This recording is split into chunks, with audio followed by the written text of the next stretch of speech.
पवन sir आगे आए, शुरू करें।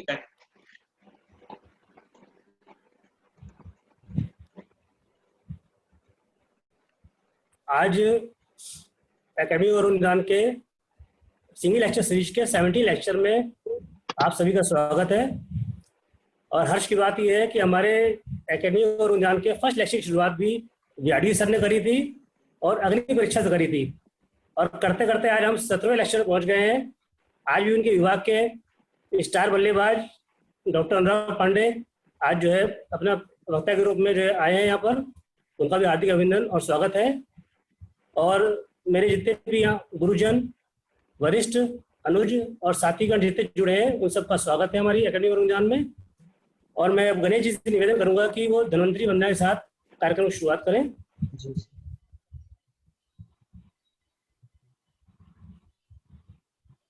गणेश जी। हाँ सर। धन्वंतरी वंदना।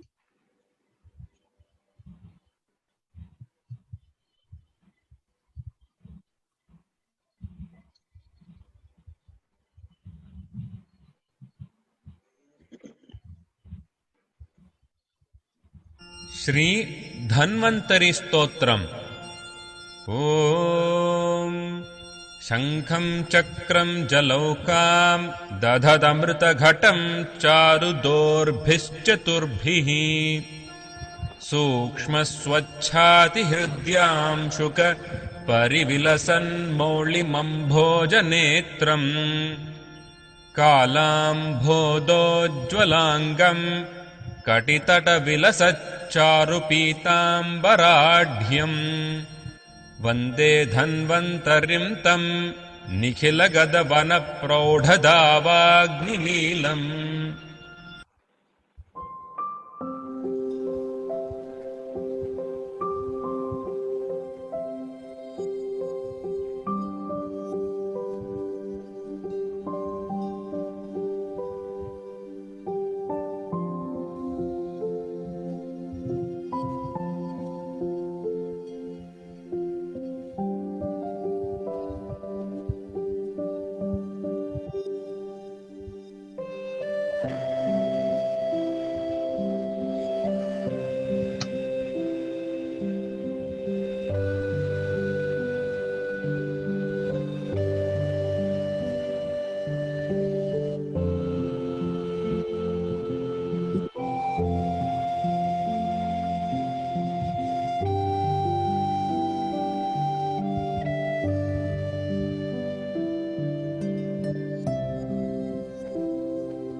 हेलो। हाँ सर। हाँ हेलो, ठीक है। आज हमारी 17 सिंगल लेक्चर सीरीज में एक बार पुनः आप सबका स्वागत है। और हमारे लिए गर्व की बात है कि हम आज से पहले भी जो है, जैसे मैंने बताया भी था कि बीएचयू से हमारे 2 हफ्ता पहले डॉक्टर व्याडगी सर और अग्नि परीक्षा के ऊपर और डॉक्टर कार्ड सर मूत्र परीक्षा के ऊपर बहुत सुंदर प्रस्तुति दे चुके हैं। उसी सीरीज में आज जो है हमारे मुख्य आज वक्ता जो हमारे से जुड़े हुए हैं डॉक्टर अनुराग पांडे, उनका हार्दिक स्वागत है, अभिनंदन है हमारी एकेडमी और अनुदान में। और ये हमारे यंगेस्ट ग्रुप के मेंबर हैं। और जैसे कहते हैं कि एक टीम में स्टार बल्लेबाज होता है, तो ये हमारी आयुर्वेद टीम के स्टार बल्लेबाज की तरह काम कर रहे हैं और हमें गर्व है इनके ऊपर। अब इनका संक्षेप में परिचय देना चाहूँगा कि आप जो है असिस्टेंट प्रोफेसर के रूप में डिपार्टमेंट ऑफ विकृति विज्ञान IMS BHU में कार्यरत हैं, फैकल्टी ऑफ आयुर्वेदा में। और आपने BMS जो है विक्रम यूनिवर्सिटी उज्जैन से की है और वहाँ पर ये गोल्ड मेडलिस्ट रहे हैं। उसके बाद इन्होंने MD national institute of Ayurveda से जयपुर से करी है। और ये गर्व की बात है कि इन्होंने अपनी जो है MD आदरणीय पवन सर के अंडर में करी है। तो हम सब एक ही शिष्य परंपरा के लोग हैं, तो इसका भी हमें गर्व है। और अनुराग जी का टोटल टीचिंग एक्सपीरियंस जो है वो 7 साल का है, लेकिन 7 साल में इन्होंने बहुत सारे अचीवमेंट्स करे हैं। तो इसलिए 7 साल में इन्होंने जितना काम करा है, आगे क्या करेंगे तो ये बता सकते हैं, लेकिन इस समय जो इन्होंने काम करे हैं वो भी एकदम अतुलनीय है। इन्होंने 36 आर्टिकल्स जो है लिखे हैं, नेशनल इंटरनेशनल जर्नल्स पब्लिश हो चुके हैं इनके, और 24 पेपर प्रेजेंटेशंस हैं, सारे सेमिनार्स, वर्कशॉप्स और जितने भी जो इस तरह की एक्टिविटीज होती है वहां पर इन्होंने टोटल मिलाकर 24 पेपर्स प्रिंट करे हैं। और इस समय ये 2 MD स्कॉलर्स को जो है शिक्षा दे चुके हैं, जिनको सुपरवाइज करा है इन्होंने, और अभी चल भी रहा है कार्य। इसके अलावा इन्होंने बहुत सारे अवार्ड भी अचीव करे हैं, जिसके लिए बधाई की बात रहे। और इन्होंने इंटरनेशनल लेवल पर भी यंग साइंटिस्ट अवार्ड नेपाल में प्राप्त करा था 2019 में, उसके लिए हार्दिक बधाई। उससे पहले इन्होंने रोग निदान विशारद का अवार्ड मिल चुका है इनको for quality teaching bye association of Ayurvedic professionals of north America USA। 2016 में इनको रोग निदान विशारद का अवार्ड से भी सम्मानित किए जा चुके हैं। उससे पहले इनको जो है IMS BHU में एनएमओ संस्था है, नेशनल मेडिकल ऑर्गेनाइजेशन, उसके थ्रू इनको लोकप्रिय शिक्षा सम्मान मिल चुका है। तो इतने अवार्ड से तो पता लगता है कि ये एक शिक्षा के रूप में कैसे रहे होंगे, जिसकी वजह से इनको इतने अवार्ड से सम्मानित किया जा चुका है। उसके अलावा डीन फैकल्टी ऑफ आयुर्वेदा ने भी इनको जो है सम्मानित करा था, इनके commendable work in WCA by central Ayush minister के द्वारा। और डाबर इंडिया के द्वारा भी ये समय समय पर एक्सीलेंस टीचिंग के वजह से जो है अवार्ड होते रहे हैं। और उसके साथ साथ ये बहुत सारे जर्नल्स के जो है एडिटोरियल बोर्ड के मेंबर भी हैं, तो ये भी गर्व की बात है। उसके अलावा इस समय ये करंट में जो है रिसर्च अफसर के रूप में भी कार्यरत है IMS BHU में, in the project of the regulation of brain biogenic amines association with the depression by a formulation from botanical source. तो इस प्रोजेक्ट में अभी काम कर रहे हैं, कार्यरत हैं। और इस तरह संक्षेप में इनका जो है, वैसे तो कई सारे अवार्ड हैं, कई सारी बोर्ड्स के नाम है, सब चीजें हैं, वो सब कहूँगा तो हमारा सारा समय जो है वो इनको सुन नहीं पाएंगे हम। तो इसलिए संक्षेप में मैंने इनका परिचय दिया है, और इनके जो अवार्ड जो मिले हैं उसके लिए हार्दिक बधाई है, और आशा है कि आप भविष्य में भी और अच्छा करेंगे। बहुत बहुत धन्यवाद आपका। और मैं अनुराग जी को आमंत्रित करता हूँ कि वो आए और अपना वक्तव्य शुरू करें। बहुत बहुत धन्यवाद परमादरणीय विवेक अग्रवाल बॉस। मेरा परिचय कुछ ज़्यादा ही बृहत हो गया। मेरा परिचय सब कुछ नहीं है, मेरा परिचय सिर्फ इतना ही है कि मैं परमादरणीय प्रोफेसर पवन सर का स्टूडेंट हूँ और व्याडगी सर का स्टूडेंट हूँ, और मैं चाहता हूँ कि मेरा यही परिचय जिंदा दिल रहे और इसी से मैं जाना जाऊँ। यही मेरे लिए सबसे बड़े सौभाग्य की बात है कि मुझे 2 ऐसे गुरु मिले हैं जिन्होंने मेरे जीवन को परिष्कृत किया। फिर भी आज के परिषद के प्लेटफॉर्म पे मुझे ये मौका मिला है, यह 17वां सिंगल लेक्चर सीरीज है, तो इसलिए मैं हृदय से सबसे पहले परिषद का आभारी हूँ कि उन्होंने मुझे, मेरे जैसे तुच्छ ज्ञानी व्यक्ति को एक मौका दिया, जिसकी वजह से मैं अपने भाव को अभी आप सभी लोगों के सामने, और इतने बड़े ज्ञानी सारे इसमें मैं देख रहा हूँ लिस्ट में मेरे टीचर ही टीचर है, मैं ही सबसे जूनियर हूँ, तो उनके सामने मैं अपने भाव प्रकट कर सकता हूँ। तो इसके लिए परिषद को बहुत बहुत धन्यवाद, क्योंकि इसमें आज हमारे प्रथम गुरु या फर्स्ट ईयर के गुरु परमादरणीय महेश दादी सर हैं, और उन्होंने शुरुआत करी त्रिसूत्र से। तो आयुर्वेद में त्रिसूत्र का बहुत महत्व है। तो सबसे पहले परमादरणीय गुरुनम गुरु परमादरणीय खानेल सर, बघेल सर और GP उपाध्याय सर को मैं अपना प्रणाम ज्ञापित करना चाहूँगा। और उसके बाद में परमादरणीय त्रिसूत्र दूसरे परमादरणीय पवन सर, जो मेरे शिक्षक हैं और कारण हैं जो भी मैं आज अगर यहाँ पे बैठा हूँ तो। उसके बाद परमादरणीय PS व्याडगी सर, जो विभागाध्यक्ष हैं विकृति विज्ञान और हमारे संस्थान के, हमारे विभाग के, सॉरी। और तीसरे, जैसे कि रंजित निबालकर सर कहते हैं विनोद में, झुंड नायक परमादरणीय अतुल वासने सर। उनके संकलन की वजह से आज 5 साल के अथक प्रयासों से हम लोग यहाँ पर पहुंच पाए हैं। तो दूसरे त्रिसूत्र को भी मेरा प्रणाम। और तीसरा त्रिसूत्र और आज मैं बना के बता रहा हूँ, उसमें सबसे पहले विवेक अग्रवाल बॉस है जो कोऑर्डिनेटर है इसके, और दूसरे गणेश जी जिनकी सेवाएं अद्भुत और अलौकिक, हम सभी लोगों को पूरे पेंडेमिक में इन्होंने हमारा मदद बनाए रखी, और प्रशांत देशमुख जी, ये 3 लोगों की जोड़ी भी अभी बहुत फेमस हुई है पेंडेमिक में विकृति विज्ञान की परिषद में। तो आप सभी लोगों को प्रणाम, और जितने भी मूर्धन्य विद्वान यहाँ पे जुड़े हुए हैं मेरा प्रणाम। इसके पहले हमारे ही टीचर परमादरणीय सुरेंद्र शर्मा सर का लेक्चर हुआ था, वो बहुत ही इफेक्टिव और सिग्निफिकेंट था। नो डाउट मैं वैसा कुछ भी नहीं बोलने वाला हूँ, ना मेरे पास उतनी कैपेसिटी है। कुछ 2-4 चीजें मैंने सीखी हैं वो मैं आप सभी के सामने रखूंगा। तो मैं आज्ञा चाहता हूँ, क्या मैं अपना पीपीटी शेयर करूँ? गणेश जी।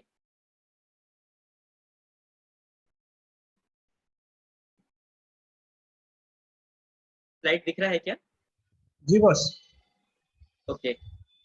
तो आज का जो वर्तमान टॉपिक है उसका नाम दिया गया है डॉक्ट्राइन्स ऑफ मेल इनफर्टिलिटी, क्योंकि एकमात्र मेरे पास यही योग्यता है और जो मैंने सीखा है और मुझे लगता है कि इसमें मैं कुछ कंट्रीब्यूशन कर सकता हूँ, तो ये सब्जेक्ट मैंने चुना अपने व्याख्यान के लिए। इसकी शुरुआत करते हैं। तो सबसे पहले एक टर्म आता है procreation is a biological process by which new offspring individual organism are produced from their parents. Ayurveda हमेशा पुरुषार्थ चतुष्टय की व्याख्या करता आया है। उसमें उन्होंने धर्म, अर्थ और काम और मोक्ष की व्याख्या की है और एक व्यक्ति विशेष के यही मेन टारगेट्स हैं जिनको अचीव करने के लिए वो बर्थ से लेकर के टिल डेथ तक प्रयत्नरत रहता है। तो आज का जो टॉपिक है उसमें इन दो का महत्व बहुत ज्यादा बढ़ जाता है। तीसरा है काम और चौथा है मोक्ष। उन दोनों के लिए मेल इनफर्टिलिटी जो आज का थीम है, सेंट्रल थीम है, उससे संबंध रखता है। इसके बाद हम आगे बढ़ते हैं। तो गणेश जी, मेरे स्क्रीन पे कई लोग ज्वाइन कर रहे हैं, उनका एडमिट का आ रहा है, तो मुझे क्या इसको यस करना है क्या, या मैं अपना कंटिन्यू रखूं? हेलो, हमारी आवाज आ रही है क्या? हाँ आ रही है। ठीक है, ये मेरी स्क्रीन पे कई लोग जो ज्वाइन कर रहे हैं उनका एडमिट का स्क्रीन आ रहा है, तो मुझे करना है या आप कर रहे हैं नहीं नहीं, इसको? आप अपना लेक्चर कंटिन्यू करो, वो नहीं करना है। Okay okay. Next is the recreation is an essential part of human life and it finds many different forms which are shaped naturally in individual interest but also by the surrounded social construction. तो आयुर्वेद में एक बहुत ही अच्छी एक exclusive विधा का वर्णन किया गया है, दैट इज रसायन एंड वाजीकरण। वाजीकरण का व्याख्या जो किया गया है वो सबसे अपनी डेफिनेशन में ही चरक ने बताया हुआ है, अपत्य संतान करम या सद्या संप्रहर्षणम। और उसके आगे जब वो व्याख्या करते हैं तो तीसरी लाइन में वो कहते हैं प्रभूत शाखा शाखी व्य ये ने चैत्यो यथा महान। मतलब कि अगर हम इस विधा का ठीक से उपयोग करते हैं तो एक व्यक्ति अपनी परिवार की संतति को आगे भी बढ़ा सकता है, प्रभुत शाखा की तरह, जैसे कि एक कोई बरगद का बड़ा वृक्ष होता है और उसकी कई लताएं पल्लवित होती हैं और एक लंबे समय तक वो अपना अधिपत्य बना के रखता है और आगे बढ़ता जाता है। लेकिन उसकी एक और अच्छी बात होती है कि उसकी प्रत्येक शाखा जो होती है वो हेल्दी होती है, वो मालनरिश्ड नहीं होती है। तो वाजीकरण के प्रोसेस से हम जो हमारा नेक्स्ट प्रोजेनी है वो हेल्दी प्रोजेनी के टारगेट को हम अचीव कर सकते हैं और साथ में प्रोजेनी को भी हम अचीव कर सकते हैं, क्योंकि हमारा पहले हमने जैसे काम और मोक्ष का हमारे जो दो मेन गोल थे उनको अचीव करने के लिए। नेक्स्ट हम बढ़ते हैं आगे। तो infertility is the one of the major concern for the upcoming generation. तो ये इनफर्टिलिटी एक सेंट्रल थीम है, आज का टॉपिक है और ऊपर की जो टॉपिक मैंने रखा है वो इसी से संबंधित है। अभी हम आगे जाते हैं। तो definition of infertility. Infertility is defined as a inability of a couple to become pregnant after 1 year of unprotected intercourse. WHO ने इसको कॉइन किया हुआ है। It can be two type, primary infertility and secondary. Primary ये जो कभी conceive ही नहीं हुआ और secondary जो पहले से कभी कंसीव हुआ बट फाइनल आउटकम पे नहीं पहुंचा या फिर सेकेंडरी टाइम पे वो ट्राई कर रहा है तो वो अचीव नहीं कर पा रहा है। इसके बाद में हम आयुर्वेद की व्याख्या की बात करते हैं या डेफिनेशन की। तो सबसे पहली बात, जैसे हमारे पास ज्वर का चैप्टर है, मधुमेह का है, रजक्षमा का है, वैसे कोई क्लेब को लेकर के या मेल इनफर्टिलिटी को कोई चैप्टर वर्णित नहीं है, बट आचार्य ने सफिशिएंट अमाउंट में कई जगह इसका वर्णन किया है। तो उसका संकलित करके अगर हम देखें तो क्लेबियम इति मैथुन असमर्थे, it means inability to perform a sexual act, and second is क्लेबियम इति भजानुच्छाया means penile erection means erectile dysfunction, क्लेबियम इति संडिता। ऐसे कई और भी रेफरेंस यहाँ पे दिए गए हैं जो मेल इनफर्टिलिटी को डिनोट करते हैं, जिसकी व्याख्या आचार्य ने बहुत अच्छे तरीके से की है। आगे हम बढ़ते हैं। तो इनफर्टिलिटी स्टैटिस्टिक्स मेरा एक अपना आइडिया है। जब भी मैं यूजी की क्लास में जाता हूँ तो अब मुझे कभी कोई डिसीज पढ़ाना होता है तो मैं 3 चीजों को हमेशा रखता हूँ, इंसिडेंस, प्रिवलेंस और डिसीज बर्डन। जब भी मैं कोई डिसीज को पढ़ाता हूँ तो स्टार्टिंग उनकी इंट्रोडक्शन के बाद में इस पॉइंट पे आ जाता हूँ। तो यहाँ पे हम देखते हैं कि इनफर्टिलिटी का अगर हम स्टैटिस्टिक्स देखते हैं तो ऐसा हम क्यों करते हैं, क्योंकि हमको डिसीज बर्डन से उस डिसीज का इंपॉर्टेंस और एक आउटकम पता चल जाता है तो उसका आउटकम क्या है। जैसे हम आयुर्वेद में बात करते हैं, हमारा शल्य एक बहुत अच्छा विधा है, उसमें हम एनोरेक्टल डिसीज की बात करते हैं और काफी पब्लिश ब्रांच है हमारा पंचकर्मा भी। बट हम छारसूत्र एनोरेक्टल डिसीज का अगर हम प्रिविलेंस देखते हैं तो शायद 1.3 से लेकर के 6.8 प्रिविलेंस है।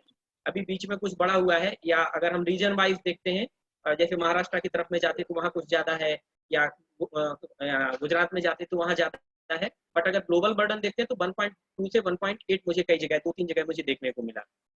बट अगर हम इनफर्टिलिटी की बात करते हैं तो ये 13 से 15% काउंट करता है। तो इससे हमको पता चलता है कि हमारे डिसीज का इंपॉर्टेंस कितना है और वो सोसाइटी में कितने अमाउंट में एग्जिस्ट कर रहा है। तो इस पे हमें कौन कौन सी पॉलिसीज को एग्जीक्यूट करना चाहिए और रिसर्च प्लान, हमें अपना रेवेन्यू कितना इन्वेस्टमेंट करना चाहिए, वो सोसाइटी में कितना बड़ा प्रॉब्लम है। तो यहाँ पे एक सबसे बड़ा अलार्मिंग जो मुझे लगता है, दैट इज सबसे पहले 40% जो होता है that is from female infertility and 40% from male infertility. अब इसके बाद में फिर हम जाते हैं, सो दैट इज 20% इडियोपैथिक और अनएक्सप्लेन्ड इनफर्टिलिटी। हालांकि मॉडर्न मेडिसिन की जब हम बुक्स को पढ़ते हैं, डेविडसन या और कुछ को पढ़ते हैं, तो हमको ये टर्म बहुत अनअवेयर नहीं, वैसा नहीं लगता है न्यू, क्योंकि वहाँ पे हर डिसीज में कुछ ना कुछ उन लोगों ने इडियोपैथिक करके वर्णन किया है। बट मेरे पर्सनल प्रॉब्लम है इस टर्म से, मुझे नहीं समझ में आता ये लिखा क्यों गया है यहाँ पे। क्यों? In spite of advancement of diagnostic tools, in spite of advancement of technology, in spite of advancement of genetic signaling, अभी आप लोगों को पता होगा 3 दिन पहले केमिस्ट्री का जो नोबेल प्राइज दिया गया, that is for genetic editing. उन मैडम ने, 2 मैडम ने मिलकर के एक ऐसा फीचर बनाया है जो जीन के कोडोन को डाइसेक्ट करके उसमें आर्टिफिशियल वो अपना प्रोग्रामिंग कर सकते हैं। और जेनेटिक म्यूटेशन या जो टारगेट जीन है उनके म्यूटेशन का क्या इंपॉर्टेंस है, शायद एंजेलिना जॉली वाला एग्जांपल है, वो हम सभी लोग जानते हैं, वो अपने आप में सफिशिएंट अमाउंट में है कि इस विधा का क्या इंपॉर्टेंस है। हम आगे बढ़ते हैं। WHO estimates 60 to 80 million couples worldwide currently suffering from infertility. No doubt Covid के टाइम पे WHO का क्रेडेंशियल थोड़ा सा डाउटफुल है, लेकिन इधर हम उनको कंफर्मेटिव मानेंगे कि उन्होंने कुछ सही बताया है। And 13 to 14% of couples worldwide suffering from infertility and about 20% of the men have low sperm count. This is very specific. क्यों? क्योंकि हम देखते हैं कि जनरली एक तो ये यूथ से जुड़ा हुआ प्रोग्राम है, तो एक कॉमन हम लोग बात करते हैं जहाँ यूथ चलता है वहाँ कारबा आगे बढ़ता है, तो यूथ का प्रॉब्लम है। और जो फर्टिलिटी का कॉमन एज है मेल्स के लिए, that is 18 to 35 up to 40। तो अगर उसमें भी 20% जो पेशेंट होंगे या जो पेरेंट्स होंगे या मेल पार्टनर है उसके साथ में अगर ये प्रॉब्लम है, तो सोचिए कितना बड़ा कितना बड़ा एक ग्रुप है जो इस प्रॉब्लम को सफर कर रहा है। तो हमें इसके लिए एक बड़ी प्लानिंग की जरूरत है। Then 85% of are treated with conventional medicine, that is synthetic hormones or surgeries to repair diseased reproductive organ. ये एक और प्रॉब्लम है, मैं आगे चल के लेटर ऑन बताऊंगा। जो 85% जो ये डेटा इन्होंने दिया है WHO ने, this is a main cause of male infertility, और कहना चाहिए पोस्ट टेस्टिकुलर जो ऑब्स्ट्रक्टिव टाइप ऑफ एजियोस्पर्मिया है उसके लिए ये भी एक बहुत बड़ा कॉज है जो कंट्रीब्यूट करता है। Further on, less than 5% of the infertile couple attempt a vitro fertilization, which has a 10 to 20% success rate at a cost of near about $10,000, और अगर इंडियन रुपीज में कहते हैं तो 7 लाख नियर अबाउट पर अटेम्प्ट। अभी ये डेटा अमेरिकन वालों ने कहा है, बट हमारा देश बहुत अच्छा है। जैसा हम जानते हैं मेदांता मेडिसिटी एक बड़ा हमारा हब है सर्जरीज का, और वहाँ 70% जो सर्जरीज होती है वो आउट ऑफ इंडिया वालों की होती है, 30% इंडिया के करते हैं। और इसके पीछे कॉमन रीजन है हमारी सर्जरी का कॉस्ट बहुत कम है, इसलिए लोग भाग आते हैं। और लास्ट वीक का एग्जांपल होगा तो हॉस्पिटल को भी रिनोवेट करा देते हैं अपने हिसाब से, क्योंकि इतना कॉस्ट कम है।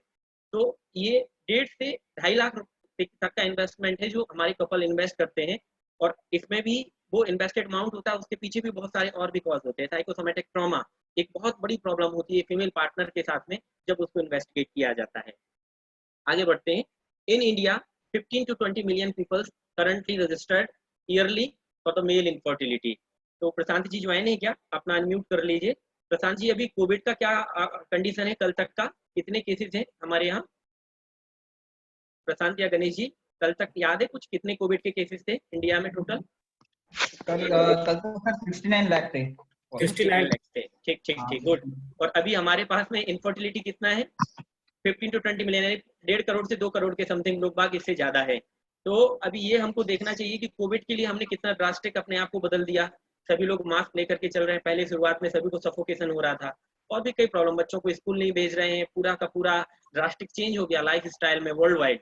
तो अगर हम इनफर्टिलिटी को 3 गुना है उससे ज्यादा, तो इसको भी हम क्या उतना सीरियसली ले सकते हैं? नो डाउट इनफर्टिलिटी फेटल नहीं, इससे जान नहीं जाता है, लेकिन कोविड से जान जा सकता है। लेकिन फिर भी आप इसकी वजह से आपकी जो नेक्स्ट प्रोजेनी है, आपका एक किसी व्यक्ति का पिताजी बनने का जो होप है, वो भी एक बहुत बड़ा पुरुषार्थ है, वो भी पूरा नहीं होता, तो उसको भी हमें उतना ही सीरियसली लेना पड़ेगा। नेक्स्ट हम आगे आते हैं इंडिया में। 3.7% prevalence in Uttar Pradesh, Himachal and Maharashtra, 7% in Andhra Pradesh and 15% इन कश्मीर। 2015 का डेटा है, क्योंकि मैंने ये पबमेड को साइट किया है, क्योंकि हम अब जब साइंस की गैदरिंग में जाते हैं तो विदाउट पबमेड हम बात नहीं कर सकते हैं। मुझे नॉन पबमेड के जो आर्टिकल्स मिले हैं उसमें यूपी का 12 to 17% भी उन्होंने दिखा है, but they are from non PubMed, इसलिए मैंने उसे कोड नहीं किया यहाँ पे। Moreover, the prevalence of primary infertility has also been shown to vary across the tribes. जो हमारे आदिवासी लोग हैं उनमें भी single gene disorder, particularly beta thalassaemia, sickle cell anaemia, sickle क्या कहते हैं G6 PD डिफिशियंसी और इनफर्टिलिटी, ये बहुत ज्यादा बहुतायत में बढ़ता जा रहा है। और ऐसा क्यों हो रहा है? What is the reason behind this? Is continuous marriage. उनकी जो शादी होती है वो ब्लड रिलेशन में हो जाती है, तो अगर एक बार ब्लड रिलेशन में मैरिज होती है और उसमें से कोई एक उनका रेसिसिव या अगर एक कोई पार्टनर इससे अफेक्टेड हो तो 10 टाइम्स नेक्स्ट प्रोजेनी में चांस रहते हैं सिंगल जीन डिसऑर्डर होने के। और अगर उसकी सेकंड जो बाई प्रोडक्ट आता है उसमें 10 × 10 = 100 टाइम्स उसका बढ़ जाता है। तो मेरा एक पेपर पब्लिश है, छिंदवाड़ा करके एक जगह है नागपुर के पास में, वहाँ मैंने कुछ रिसर्च किया हुआ था। तो वहाँ पे मुझे ऐसा लगता है कि शायद 200 या 250 साल में वो पूरी स्पीसीज एक्सटिंक्ट होने जाने वाली है, क्योंकि वो आपस में 2400 लोग हैं और वो आपस में मैरिज करते रहते हैं। तो ये भी एक बड़ा डेटा है। और इसके बाद में फिर हम आगे बढ़ते हैं। तो 40% decline in quality and quantity of sperm, ये एक अपने आप में बड़ा सेंटेंस है। पबमेड ने इसको कहा हुआ है। क्यों? क्योंकि अगर जितने भी मेल हैं 18 से 35 उनमें भी 40% है वो कहीं ना कहीं कंप्रोमाइज कर रहे हैं स्पर्म की क्वालिटी और क्वालिटी और क्वांटिटी से। तो what is the reason behind this? Bad habits, some eating dietary habits और एनवायरमेंटल फैक्टर्स। तीन ये कॉज इतने ज्यादा हैं जो ग्रेजुअली हमको डे बाय डे, जैसे ग्लोबल वार्मिंग का हमारा ये टेम्परेचर का एक जो इम्बैलेंस हो रहा है, आयुर्वेद हमेशा इन तीनों चीजों की व्याख्या करता है, आहार, विहार और भोजन, डाइट। तो इनको हमें सोचना पड़ेगा आगे हम किस दिशा में जा रहे हैं। नेक्स्ट इज शुक्र। हम जो आज बात कर रहे हैं उसका मेन कल्पिट कौन है और उसके पीछे कौन है व्यक्ति जो इस सबको परेशान कर रखा है और क्यों आचार्य ने रसायन और वाजीकरण को लिखा, उसके पीछे अगर कोई कंपोनेंट है दैट इज शुक्र। और जिसे मेरे गुरुजी ने बताया है रेतस, तो वो रेतस करके मैं उसको टर्म को ज्यादा यूज करता हूँ, बट यहाँ पे मैंने शुरुआत में लिखा है क्योंकि ये फेसबुक लाइव हो सकता है, कभी यूजी वाले बच्चे भी इसे देख सकते हैं। एज पर Ayurvedic literature mentioned in Samhita the shukra is अनक्तस डेंस एक्सट्रीमली स्वीट। ये लक्षण उन्होंने बताया है कि क्या कहते हैं इस फिनिलम तरुक्षम च विवर्णम पूति पिछलम अन्य धातु पर संसष्टम अवसादी तथाष्टमम। तो ऐसे एलम जैसा होता है और वो सॉरी क्या कहते हैं स्फटिक के क्रिस्टल के समान होता है। तो ये इसके लक्षण उन्होंने बनाया है। इसमें एकदम घनम पिछलम च मधुरम च अविदाही चा ऋतु शुक्र विजानिया। तो ये आचार्य चरक ने 2 जगह इसका वर्णन किया है, 28वें और 30वें अध्याय में। बट इसमें एक और आगे की बात है, in the recent scientific research it has been proven that immature sperm cell can be produced from stem cell isolated from bone marrow of male volunteers। तो एक नीचे श्लोक लिखा हुआ है, शुक्र रेतो बलम बीजम वीर्य मज्ज समद्भवा पौरसम प्रधानम धातुष्य। तो जो मज्जा के बाद में जैसे हम धातुगत पढ़ते हैं कि हमारे धात्वाग्नि मज्जा धातु पर असर करती है, तब उसका कुछ भाग चला जाता है, एक केट्य भाग बनता है और एक सारांश बनता है। तो जो सार भाग होता है वो उत्तर धातु को पुष्ट करता है और शुक्र धातु बनता है। तो ये साइंस हमारे यहाँ पहले से एग्जिस्ट करता है। बट प्रॉब्लम मेरी फिर एक और है कि मैं ये नहीं चाहता हूँ कि बाद में कोई बना ले और हम कहें आयुर्वेद में पहले से वर्णन था। इसलिए मैं आप सभी से रिक्वेस्ट करता हूँ, इस पर मैं एक आर्टिकल लिख रहा हूँ, मेरा डीप प्रोजेक्ट है, 2-3 महीने से लिखा है, कुछ बचा हुआ है। अगर कोई चाहता है तो वो मेरे हेल्प करे वॉलंटरी, और इसको हम आगे बढ़ाएंगे, कोई अच्छी जगह पब्लिश करेंगे जिससे कि पहले हमको बाद में कहने का मौका ना मिले, हम पहले ही पब्लिश कर सकें। नाउ द सिनोनिम्स ऑफ शुक्र। तो इसकी सिनोनिम्स को हम देखते हैं तो मेल और फीमेल दोनों में इसकी एग्जिस्टेंस होने के बारे में बताया जाता है। चरक कहते हैं इसका जो मूल है वृषण मूल है सेपश्य, और आचार्य सुश्रुत कहते हैं स्तन वृषणौचा। तो सुश्रुत का ज्यादा रिलेवेंट लगता है क्योंकि उन्होंने मेल और फीमेल दोनों में बताया है। तो उससे रिलेटेड जो कुछ टर्म है मज्जा संभव, बीज, रूप द्रव्य और तेजस, अनुभव सद्भव, ये दोनों सेक्स के लिए हैं। और रेतस, पुंसत्व, पुरुषम और वीर्य एक्सक्लूसिवली फॉर मेल पार्टनर, ये सिनोनिम्स है। देखते हैं इसमें कुछ थोड़ा सा डिफरेंस है क्या। तो पुरुषोत्तम और पुरुषम है, ये डिनोट करता है मस्कुलिनिटी को। रेतस से denoting feminine fluid particularly responsible for the conceive, and bijam denoting the germ element, virium denoting the power and potency, this showing the essential nature of essence of tissues, indriyam power of sense, और आगे के मज्जा और अन्नवयक हैं, ये वो जो पहले मैंने बताया उससे संबंधित है। हम आगे बढ़ते हैं, इसका फॉर्मेशन कैसे हो सकता है। तो आचार्य सुश्रुत ने इसकी बहुत ही अच्छे तरीके से सुंदर शब्दों में व्याख्या की है। वो कहते हैं कि जब हमारी धात्वाग्नि का ऑप्टिमम लेवल रहता है दैट इज अर्चिवत, तब इसका जो रस धातु से शुक्र धातु को भरने में समय लगता है दैट इज 8 days। और जब वो मॉडरेट होता है शब्दवत होता है तो उसको हमको 2 से 3 वीक लगता है, और धात्वाग्नि अगर माइल्ड लेवल पे होती है, जलवत होता है तो 1 मंथ लगता है। सिमिलरली ये 3 न्याय है, शीतदि, केदारी कुल्या और खले कपूर, जिन्होंने 1 मंथ 6 डेज और 1 डे इमीडिएटली कहने की व्याख्या की है। ये जो षड धातु है उनके व्याख्या यहाँ पे बताए, कोरिलेशन है कैसे धातुओं पर असर करता है और उसकी वजह से शुक्र धातु कैसे बनता है। तो मज्जा धातु के ऊपर शुक्र धात्वाग्नि का असर होता है और उसके बाद में शुक्र धातु बढ़ता है। ये हम लोग यूजी के बच्चों को या क्रिया तारीख में पहले से देख चुके हैं। Now coming forward, qualities of शुक्र, इसमें कौन कौन सी क्वालिटीज होती है, तो उन्होंने बहुत सारी क्वालिटी आचार्य ने बताया है। गुड क्वालिटी रेतस की है, स्निग्ध, मधुर, श्वेत, बहल, गुरु, मधुर गंधी और फैलाव, इस तरीके से उन्होंने लक्षण इसके बताए हैं। इसके बाद में the appropriate production, transformation and प्रवर्तन, दैट इज इजैकुलेशन ऑफ शुक्र धातु इज रिक्वायर्ड फॉर गर्भाधान। ये लिखने का पर्पस इतना है कि ये अपने आप में जो आउटकम है वो बाजीकरण थेरेपी का है। बाजीकरण थेरेपी एक्सक्लूसिवली केवल शुक्र को या रेतस को पुष्ट करने के लिए बताया गया है, वो उसको पुष्ट करेगा तभी एक व्यक्ति को, चरक ने जैसे बताया बाजीकरण के निर्वचन में कि वो कहते हैं कि तीनों चीजें उसको प्राप्त होंगी, यश यश भी प्राप्त होगा और उसके बाद में श्री और बल और पुष्टि तीनों चीजें मिलेंगी जो बाजीकरण के निर्वचन में मिला है। तो वो बाजीकरण के जो प्रोडक्ट हैं उनको हम यूज करते हैं तो उससे इन तीनों चीजों पे काम होगा। Any disturbance in the physiosomatic endocrinal mechanism leads to शुक्र दोषा and ultimately which cause infertility। अभी फंक्शन को देखते हैं तो आचार्य सुश्रुत ने 8 कैरेक्टरिस्टिक फीचर ये फंक्शंस यहाँ पे बताए हैं, जिनको हम 3 पार्ट में यहाँ पे डिवाइड कर सकते हैं। दैट इज सर्वदेहिक, मैथुनगत एंड रूपद्रव्य। सर्वदेहिक म्हणजे सिस्टमिक फंक्शन, मैथुनगत का मतलब है related with the sexual act, and रूपद्रव्य that is related with function related to the seminal fluid. आगे अगर हम देखते हैं तो सर्वदेहिक को आचार्य डलहन ने बहुत अच्छे से परिभाषित किया है, capacity of fight against any condition. अनुमान गम्य भाव में भी जहाँ पे वीर विक्रांत धातु और कई व्याख्या मिलते हैं वहाँ पे भी इसको बताया गया है। उसके बाद में फिर हर्ष आता है, that is psychological process develop from the enjoyment of different sensorium. और उसके बाद में फिर मैथुनगत होता है, उसमें च्यवन और प्रीति। तो ये जो सेक्सुअल रिलेशनशिप है उसके टाइम पे जो एक डिपिक्ट होता है दोनों के बीच में, पार्टनर्स के बीच में, उसको डिपिक्ट करता है। Chyavan is the education, feeling of education, and Preeti is जो ऐसी appearance of face in the both the partner. और ये जो रूप द्रव्य है दैट इज बीजार्थ और फलवत, ये दोनों प्रोडक्शन ऑफ ऑफस्प्रिंग और पोटेंशियल फॉर्म रिप्रोडक्शन उनसे रिलेटेड है। सुश्रुत और चक्रपाणी ने इसकी व्याख्या की है। अभी हम आगे जाते हैं अगर, तो आचार्य ने कहा है कि रेतो दोष भाव क्लेबियम, जो मेल इनफर्टिलिटी है उसका अगर कोई एक्सक्लूसिवली कोई कॉज है दैट इज द रेतस, नॉट वीर्य और नॉट शुक्र, क्योंकि शुक्र जो है उसे हम टेस्टिकुलर सिक्रेशन मान सकते हैं और जो वीर्य है वो एंडोजिनस सब्सटेंस हो सकता है। और जो रेतस है that is ejaculatory semen, particularly sperm cells होता है। और इसकी आचार्य चरक ने 4 भागों में वर्णन किया है, क्योंकि चरक का मोर एक्सेप्टेबल है, उन्होंने बीजोपघात, ध्वजोपघात, शुक्रक्षयजन्य और जराजन्य कहा हुआ है। बट जो शुक्रक्षयजन्य है यह मानसिक कारणों के द्वारा भी होता है। और आचार्य सुश्रुत 6 प्रकार के बताते हैं, जिसमें मानसिक क्लेब्य उन्होंने फर्स्ट पे दिया है, भाव प्रकाश, और वैसे रत्नावली भी 7 प्रकार के क्लेब्य बताते हैं जिसमें उन्होंने मानसिक फर्स्ट पे दिया है। तो मानसिक का कारण क्या है, जब हम चरक संहिता को पढ़ते हैं तो अग्रिय प्रकरण में मुझे एक श्लोक बहुत पसंद है जिससे मैं अपने बच्चों के साथ अधिकतर दोहराता हूँ। विषाद रोग वर्धनानाम अग्रेयम, अग्रिय प्रकरण में उन्होंने बताया है कि depression is the foremost factor to worsen the disease condition. हम अभी बॉलीवुड कांड से समझ सकते हैं कि डिप्रेशन का क्या इंपॉर्टेंस है, बट यहाँ पे आचार्य ने सभी तीनों लोगों ने कहा बट चरक ने नहीं कहा। तो ऐसा नहीं है कि मानसिक क्लेब्य को वो नहीं मानते हैं।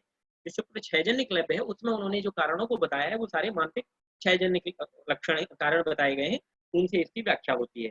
बाकी फिर डिसीज वाला है, और इसमें भी जो हमने फर्स्ट कॉज बताया जैसे कि ऑब्स्ट्रक्टिव होता है एंजियोस्पर्मिया, या फर्स्ट कॉज होता है प्री टेस्टिकुलर कॉज, वो भी यहाँ पे जो व्याधिगत बताया गया है उसका वर्णन इसमें आता है। अभी हम देखते हैं फिजियोकेमिकल पैरामीटर्स कौन से हैं। तो पहली वाली स्लाइड में जो हमने देखा दैट इज शुक्र की कौन सी डिसीज हो सकती है, और यहाँ पे ऋतु दोष है। तो आचार्य ने बताया है फेनिलम तंगुरुक्षम च वर्णम पुति पिछलम अन्य धातु पर संसृष्टम अवसादी तथाष्टमम। आचार्य चरक इसको 30वें अध्याय योनि व्यापक में बताते हैं। बट इसको कैसे काम किया जा सकता है, ये अपने आप में एक सेल्फ मॉडल है, एक रिसर्च का टूल है कि अगर हमें मेल इनफर्टिलिटी पर रिसर्च करना है तो हमारे पास कौन कौन से ऐसे टूल हैं। तो हम लोग जब सिनॉप्सिस दिखा रहे होते पीजी के क्वेश्चन को, तो एक कॉमन ज्वलंत मुद्दा होता है सिलेक्शन ऑफ प्रॉब्लम और फाइंड द प्रॉब्लम। तो अभी लास्ट में पीएचडी वालों को ये रिसर्च का प्रोटोकॉल डिजाइनिंग के पहले 2 मेरे लेक्चर हुए थे, तो उसमें मैं बताने के लिए गया था। तो उसमें एक लेक्चर सिर्फ इसी पे होता है कि what is the problem, how to select the problem. तो ये आयुर्वेद में अगर कोई मेल इनफर्टिलिटी पे काम करना चाहता है तो अपने आप में 8 कंपोनेंट है जिनके ऊपर सफिशिएंट अमाउंट में रिसर्च हो सकता है। कैसे हो सकता है, ये शुरुआत में मैं नाम नहीं ले पाया, मैं भूल गया, मुझे माफ करिएगा। पवन सर के साथ में एक और ही उनके परम मित्र गुरु हैं, प्रिंसिपल केएल यूनिवर्सिटी, परमादरणीय रिस्पेक्टेड बीएस प्रसाद सर। उन्होंने भी इसकी व्याख्या बहुत अच्छे तरीके से करी है, और उनकी तो खासियत ये है कि उनका इंस्टीट्यूट ही इसी के लिए जाना जाता है, इनफर्टिलिटी के लिए। अगर स्वास्थ्य में सारे डिपार्टमेंट इनफर्टिलिटी का बहुत अच्छे से काम करते हैं। तो इसको दो तरीके से उनकी याद में मैंने ये स्लाइड को रखा है। क्षय और दुष्टि की तरफ से दो तरह से समझा जा सकता है। अगर क्षय होगा तो प्राइमरी और सेकेंडरी हो सकता है। प्राइमरी में भी फ्रॉम अल्प और विशिष्ट, सेकेंडरी में भी फ्रॉम द क्षीण शुक्र।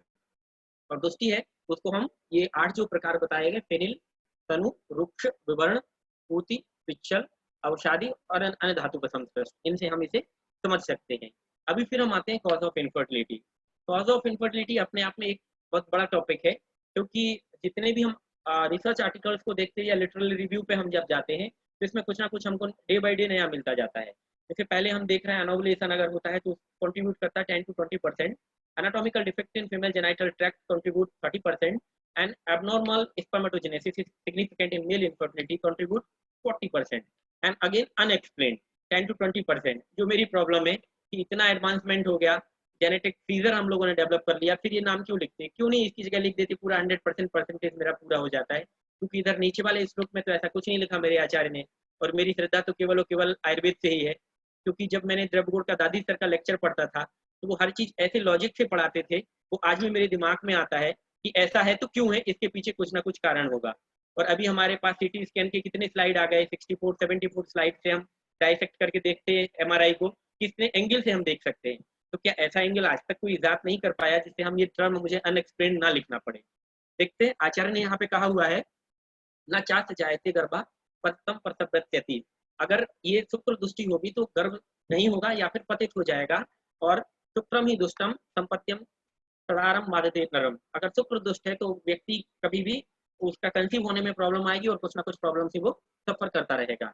Then finally come to the cause of the male infertility. So it can be categorized in the 3 parts. First one is a pre-testicular, that is a hypogonadotropic, hypogonadism. Second one is a testicular, that is hypergonadotropic, hypogonadism. And third last one is a post-testicular, that is a normogonadotropic, normogonadism, or may be considered as a obstructive azoospermia. तो देखते हैं pre testicular cause जो अगर हमारा है इसमें क्या क्या कॉन्सिक्वेंसेस होंगे। तो सबसे पहले इसमें अगर कोई जो पैथोजेनेसिस बनेगा उसमें जो हाइपोगोनाडोट्रोपिक है, मतलब कि जो हमारे गोनाडोट्रोपिक हार्मोन्स हैं LH, FSH और टेस्टोस्टेरोन, इन्हीं के बीच में आपस में कुछ पंगा है। तो जो फर्स्ट वाला प्री टेस्टिकुलर कॉज होगा उसमें LH और FSH इंक्लूडिंग टेस्टोस्टेरोन तीनों ही बहुत ही अल्प मात्रा में कम हो जाएंगे, अल्प हो जाएंगे। और ऐसा क्यों होगा? इसके पीछे reason is behind is prolactinemia. Prolactin का लेवल एकदम से ग्रेजुअली इंक्रीज हो जाएगा। और वो क्यों होगा? उसके पीछे कारण जो होते हैं that is renal failure, hypothyroidism, cirrhosis of liver, SLE and rheumatoid arthritis, और भी कई कारण हैं। इनके कारण प्रोलैक्टिन का लेवल बढ़ जाएगा। और इसमें मॉडर्न वाले क्या करते हैं, जो मैंने पहले WHO की नीति स्लाइड में लिखा था, 85% कन्वेंशनल हार्मोनल थेरेपी से इसका वो ट्रीटमेंट करते हैं। तो इसका प्रॉब्लम अगर ये डायग्नोसिस हो जाता है इंदिरा IVF या कहीं पे भी, पहले तो वो इसको डायग्नोसिस करने के लिए 1.5 से 2.5 लाख रुपए लेंगे आपसे। उसके बाद में जो फीमेल का डायग्नोसिस होगा वो कितना ट्रॉमेटिक होता है, साइकोलॉजिकल ट्रॉमा मैंने वर्ड यूज किया, वो कितना परेशानी होगा अगर कोई सफर किया हुआ है। मैं नहीं चाहता भगवान करे कोई सफर करे, बट जिसने सफर किया वो समझ सकता है कि क्या प्रॉब्लम होगा। तो एक तो ये प्रॉब्लम, फिर दूसरा अगर ये प्रॉब्लम है तो उसमें फिर ये प्रॉब्लम आएगा कि इसमें वो थेरेपी क्या देंगे। तो इसमें थेरेपी वो देंगे हार्मोनल थेरेपी को, वो गोनाडोट्रोपिक हार्मोन्स हैं उनको देना शुरू कर देते हैं। लेकिन अगर आपने इसके पहले स्पर्म बैंकिंग नहीं किया है और आप डायरेक्टली किसी पेशेंट में ऐसे ही हिट एंड ट्रायल करके उसको हार्मोनल थेरेपी दे देते हैं, हो सकता है कि फ्यूचर में उसकी वजह से परमानेंट ऑब्स्ट्रक्शन हो जाए वहाँ पे, और वो कभी भी हो सकता है कि वो पेरेंटहुड की फीलिंग उसके अंदर ना आ पाए। इसलिए ये हमें सोच समझ के करना है। Second one is testicular, that is hypergonadotropic, hypogonadism means LH और FSH का लेवल है वो ग्रेजुअली इंक्रीज हो रहा है। और क्यों हो रहा है? क्योंकि जो टेस्टोस्टेरोन है उसका लेवल कम हो गया है। क्यों हो गया? वो कम हो गया है, उसके कारण क्या है वो यहाँ पे लिखे हुए हैं। लेकिन उसके कम होने की वजह से जो नेगेटिव बैक प्रेशर है वो नहीं बन पाएगा और उनका सामंजस्य नहीं बन पाएगा उसका LH और FSH का, और साथ में ये टेस्टोस्टेरोन कम हो जाएगा। वो इसके कारण क्या होते हैं? That is varicocele, which testicular cancer, ionize reaction, chemotherapy, genetic और environmental factor, testicular injury and antisperm antibody. अभी हम देखते हैं वेरिकोसील। इस टेस्टिकुलर सेगमेंट में varicocele contribute 42% percentile of total etiological factor. अब ये टेस्टिकुलर कॉज में वेरिकोसील का 42% कंट्रीब्यूशन है। वेरिकोसील क्या होता है हम देंगे, फिजिशियन सभी जानते हैं, लॉन्ग स्टैंडिंग कंडीशन वाले मेल फीमेल होते हैं या फिर जो लॉन्ग हील वाले बूट पहनते हैं, वो कॉमनेस्ट कॉज है, और भी इसके कई कॉज होते हैं। तो ये कैसे, इसके लिए जलोका थेरेपी हमने उज्जैन से सीखा था, और यहाँ पे हमारे डॉक्टर खन्ना सर हैं, सर्जन हैं, वो इसके लिए एक वायर थेरेपी करते हैं, मैंने देखा है, वो बहुत ही सक्सेसफुल ट्रीटमेंट है यहाँ का, और हेपेरिन थेरेपी भी इसमें किया जाता है। बट फिर भी इसके लिए इस कॉज को हम आयुर्वेद की जलोका थेरेपी से ठीक कर सकते हैं, तो ये हमको अगर पता चल जाता है। Second one is ionise reaction. 2002 और 2010-5 तक जब नोकिया का एक इकलौता अधिकार था मार्केट पे, तब एक बेल्ट के पास में एक पाउच दिया जाता था, उसमें हम मोबाइल को रखा करते थे। दैट वाज अप्रोप्रिएट, वो सबसे अच्छी जगह थी मोबाइल को रखने की। अभी हम सो कॉल्ड एडवांस हो गए और हमारे पास मोबाइल ये बड़ा साइज का हो गया, तो अभी हम शर्ट में रखेंगे तो मेरे हार्ट को परेशान करेगा, और अगर मैं पैंट की जेब में रखता हूँ तो it may be hamper to become a parenthood, feeling of parenthood, ये उसको सफर कर सकता है। फिर उसके बाद में हम आते हैं एनवायरमेंटल फैक्टर। तो एनवायरमेंटल फैक्टर में जो आयुर्वेद आहार विहार और डाइट की बात करता है, वैसे ही हमारे पास में बहुत सारे पेस्टिसाइड आ गए हैं, बहुत सारे इंजेक्टेबल हैं, बहुत सारे मॉस्किटो रेपेलेंट हैं। हम इन हार्मोन्स थेरेपी से या फिर आर्टिफिशियल हार्मोन से घिरे हुए हैं। घर पे देखिए, आपको नहाने का केमिकल अलग है, बालों के लिए केमिकल अलग है, चेहरे को क्लीन करना है तो केमिकल अलग है, आपको ब्रश करना है तो केमिकल अलग है, फिर माउथ को क्लीन करना है तो केमिकल अलग है, फिर बॉडी को क्लीन करना है तो अलग है, फिर बालों, ये कितने केमिकल हम लोग इतना इसके सराउंडिंग में घिर गए हैं कि समझ में ही नहीं आता कि हो क्या रहा है। और पहले क्या होता था, काली मिट्टी होती थी, उसने स्नान कर लिया, कोई प्रॉब्लम नहीं होती थी। तो ये प्रॉब्लम आगे चल के हमारे सीधे सीधे पेरेंटहुड की फीलिंग को सफर करने के लिए सफिशिएंट है। Last one is post testicular, और इसको हम कह सकते हैं ऑब्स्ट्रक्टिव एजियोस्पर्मिया। इसमें जो मेन कॉज होते हैं इसके, absence of vas deferens, agenesis हो सकता है, seminal vesicle dysfunction, vasectomy, injury, medication and क्वाइटर। ये मेडिसिन वाला जो पार्ट लिखा हुआ है, ये 1 2 3 4 5, ये मुझे फिर से वही परेशान करता है। वो 85% मैंने जो शुरुआत में लिखा था कि आपकी जो हार्मोनल थेरेपी है, गोनाडोट्रोपिक हार्मोन्स को आप दे देते हैं बगैर सोचे समझे, जो दे दिया जाता है। और उसके साथ में एक और चीज होता है आयुर्वेद की चीजों का के साथ में, वो क्या करते हैं कि अश्वगंधा के कैप्सूल देते हैं, वो भी देते हैं 250 mg में, और उस अश्वगंधा के कैप्सूल की कॉस्ट होती है 60 रुपीज से लेकर 250-300 रुपए, और होता कुछ नहीं है। बंदा खाता है 2.5-3 साल में, बाद में अपने पास आता है और पर्चा बताता है या दवाई के रेपर दिखाता है, तो पता चलता है कि अश्वगंधा दी है जिसकी कॉस्ट इतनी थी, और उसका जो अप्रोप्रिएट अमाउंट जो चूर्ण का हमारे यहाँ बताया गया वो कुछ फॉलो नहीं करते हैं। ये बहुत सारी प्रॉब्लम है इसके साथ में, इनफर्टिलिटी के साथ ही कैसे होगा। And last one is क्वाइटल performance abnormalities.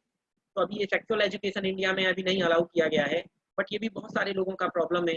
अभी इसके पीछे एक बहुत ही अच्छा एडवांस मूवी आया था, आगे चल के मैंने उसका पिक्चर यूज किया हुआ है। Now again third classification of male infertility is defective spermatogenesis. इसके कॉज क्या हो सकते हैं, अनडिसेंडेड टेस्टिस हो सकता है, 1 साल के पहले ये हो जाना चाहिए बट नहीं है, तो इसका 2 ईयर के बिफोर हमें सर्जरी करा देना चाहिए, ये भी एक कॉज हो सकता है। Thermal factor is also very important. आजकल क्या हो रहा है, देख रहे हैं ग्लोबल वार्मिंग में हमारा 40, 45, 46, 47, 48 और 49 तक टेम्परेचर पहुंच जा रहा है, जबकि स्पर्मेटोजेनेसिस के लिए रूम टेम्परेचर बहुत एसेंशियल है। तो ये प्रॉब्लम आए दिन होती बढ़ती जा रही है। तो फिर इसके बाद में इन्फेक्शन, जेनेटिक कॉज जैसा मैंने बताया, single gene disorder, by chromosome micro deletion या क्लाइनफिल्टर सिंड्रोम, या और भी कई बहुत सारे जेनेटिक इफेक्ट हैं, इस पर मैं काम कर रहा हूँ, आगे की स्लाइड में मैं बताऊंगा। एंडोक्राइन कॉज और इम्यूनोलॉजिकल फैक्टर्स, ये भी इसमें एंटी न्यूक्लियर एंटीबॉडी जो क्लब अप करता है, जो इसके कारण बनते हैं। फिर obstructive of the afferent duct system, obstruction in the afferent duct system may be cause due to infection, tubercular और गोनोकोकल और सर्जिकल ट्रॉमा कारण हो सकता है। Failure to deposit sperm high in the vagina, ये भी प्रॉब्लम है आयुर्वेद में, जैसे बताया गया है, लान एसिटिल निर्बीज। तो ये इम्पोर्टेंसिया इरेक्टाइल डिस्फंक्शन के अंतर्गत आता है। एजैकुलेटरी डिफेक्ट अगर हो सकता है प्रीमेच्योर रेट्रोग्रेड की वजह से, हाइपोस्पेडियासिस के कारण। लास्ट वन है urine in the seminal fluid, जो स्पर्मेटोजेनेसिस में प्रॉब्लम हो रहा है, वो हो सकता है अनयूजुअल हाई और लो वॉल्यूम ऑफ एजैकुलेशन और low fructose content. Basically fructose is the dietary product of sperm, और इसमें हाई प्रोस्टाग्लैंडिन्स अगर आ सकते हैं, इन्फ्लेमेटरी आ जाएंगे सेल्स, तो भी हो सकता है। और अनड्यू विस्कोसिटी अगर हो जाती है कफ की वृद्धि के कारण, हम आयुर्वेद में देख सकते हैं, तो ये होता है। नाउ फाइनली इंपॉर्टेंस ऑफ बाजीकरण is an ancient andrology, deals with the fertility and eugenics. शुक्र is a responsible factor for male infertility, grouped in the 7 dhatus. According to Ayurveda, there are 7 dhatu in a person. Shukra is one of them. As Shukra is considered the essence of all dhatus. जैसा कि हमारे यहाँ बताया गया है. Ayurvedic classic describe formation, features and function of the normal Shukra or Ritus. Among idiopathogenesis of Shukra Doshi, 8 type of the physiochemical features for the diagnostic cause of the infertility described. अभी एक और मेरा जो main problem है, despite of proper diagnostic work कब and as our knowledge of the event involving in the normal conception is limited, we fail to determine the 100% cause of the infertility in nearly half of the these cases. अभी आते हैं male infertility पे. सो क्लेब, नपुंसक और शुक्र, ये जो 3 term है ये उसके लिए उपयोग किए जाते हैं. इसके बाद में the main cause of male infertility is related to the semen abnormalities known as the रेतस दोष, जो चरक ने बताया हुआ है कई जगह पे. और 8 टाइप के जो फिजियोकेमिकल फीचर्स हैं उनका यहाँ पे वर्णन किया गया है डायग्नोस्टिक कॉज के लिए, वो आयुर्वेद में बताया गया है. अभी डायग्नोस्टिक प्रोसीजर कौन कौन से हैं, एडवांसमेंट उनमें क्या हुआ है, क्योंकि मैंने टॉपिक का नाम ही दिया था doctrines of male infertility. In the era of the modernization, various technologies have been discovered for evaluating the mean for subfertility or infertility. But semen analysis is the one most low-cost, significant tool. Is highly predictive test for the assessment of clinical as well as subclinical conditions of Shukra. Science is an emerging field, and in the recent few years, our scientists have been discovered a new world of technology for the deep study of knowing cause of the element. In relation to the male infertility, the various tests can be performed for the confirmative diagnosis along with the semen analysis, and these are. ये slide मेरे respected गुरु पवन sir का है, वो इसको बहुत ही अच्छे तरीके से डिपिक्ट करते हैं. एक वो बताते हैं शॉटगन अप्रोच और एक राइफल अप्रोच, जिसमें बसंती का डायग्राम उन्होंने यूज किया है. तो इसमें और भी काफी कुछ मैंने माइक्रो डिलीशन को भी ऐड किया है, सिस्टिक फाइब्रोसिस और भी कई तरह के एग्जामिनेशन है, इनको करना है बट हिट एंड ट्रायल नहीं करना है पेशेंट के ऊपर. और एक और प्रॉब्लम है, वाई डायग्नोसिस सबसे पहले होता है तो सबसे पहले हम फीमेल को क्यों इंड्यूस करते हैं. और आपको पता है कि अगर फीमेल का अगर डायग्नोसिस किया जाता है तो वो कितने बड़े ट्रॉमा से जाते हैं. सेकंड वन इज उनमें कितना कॉस्ट एक्सपेंसिव पड़ता है.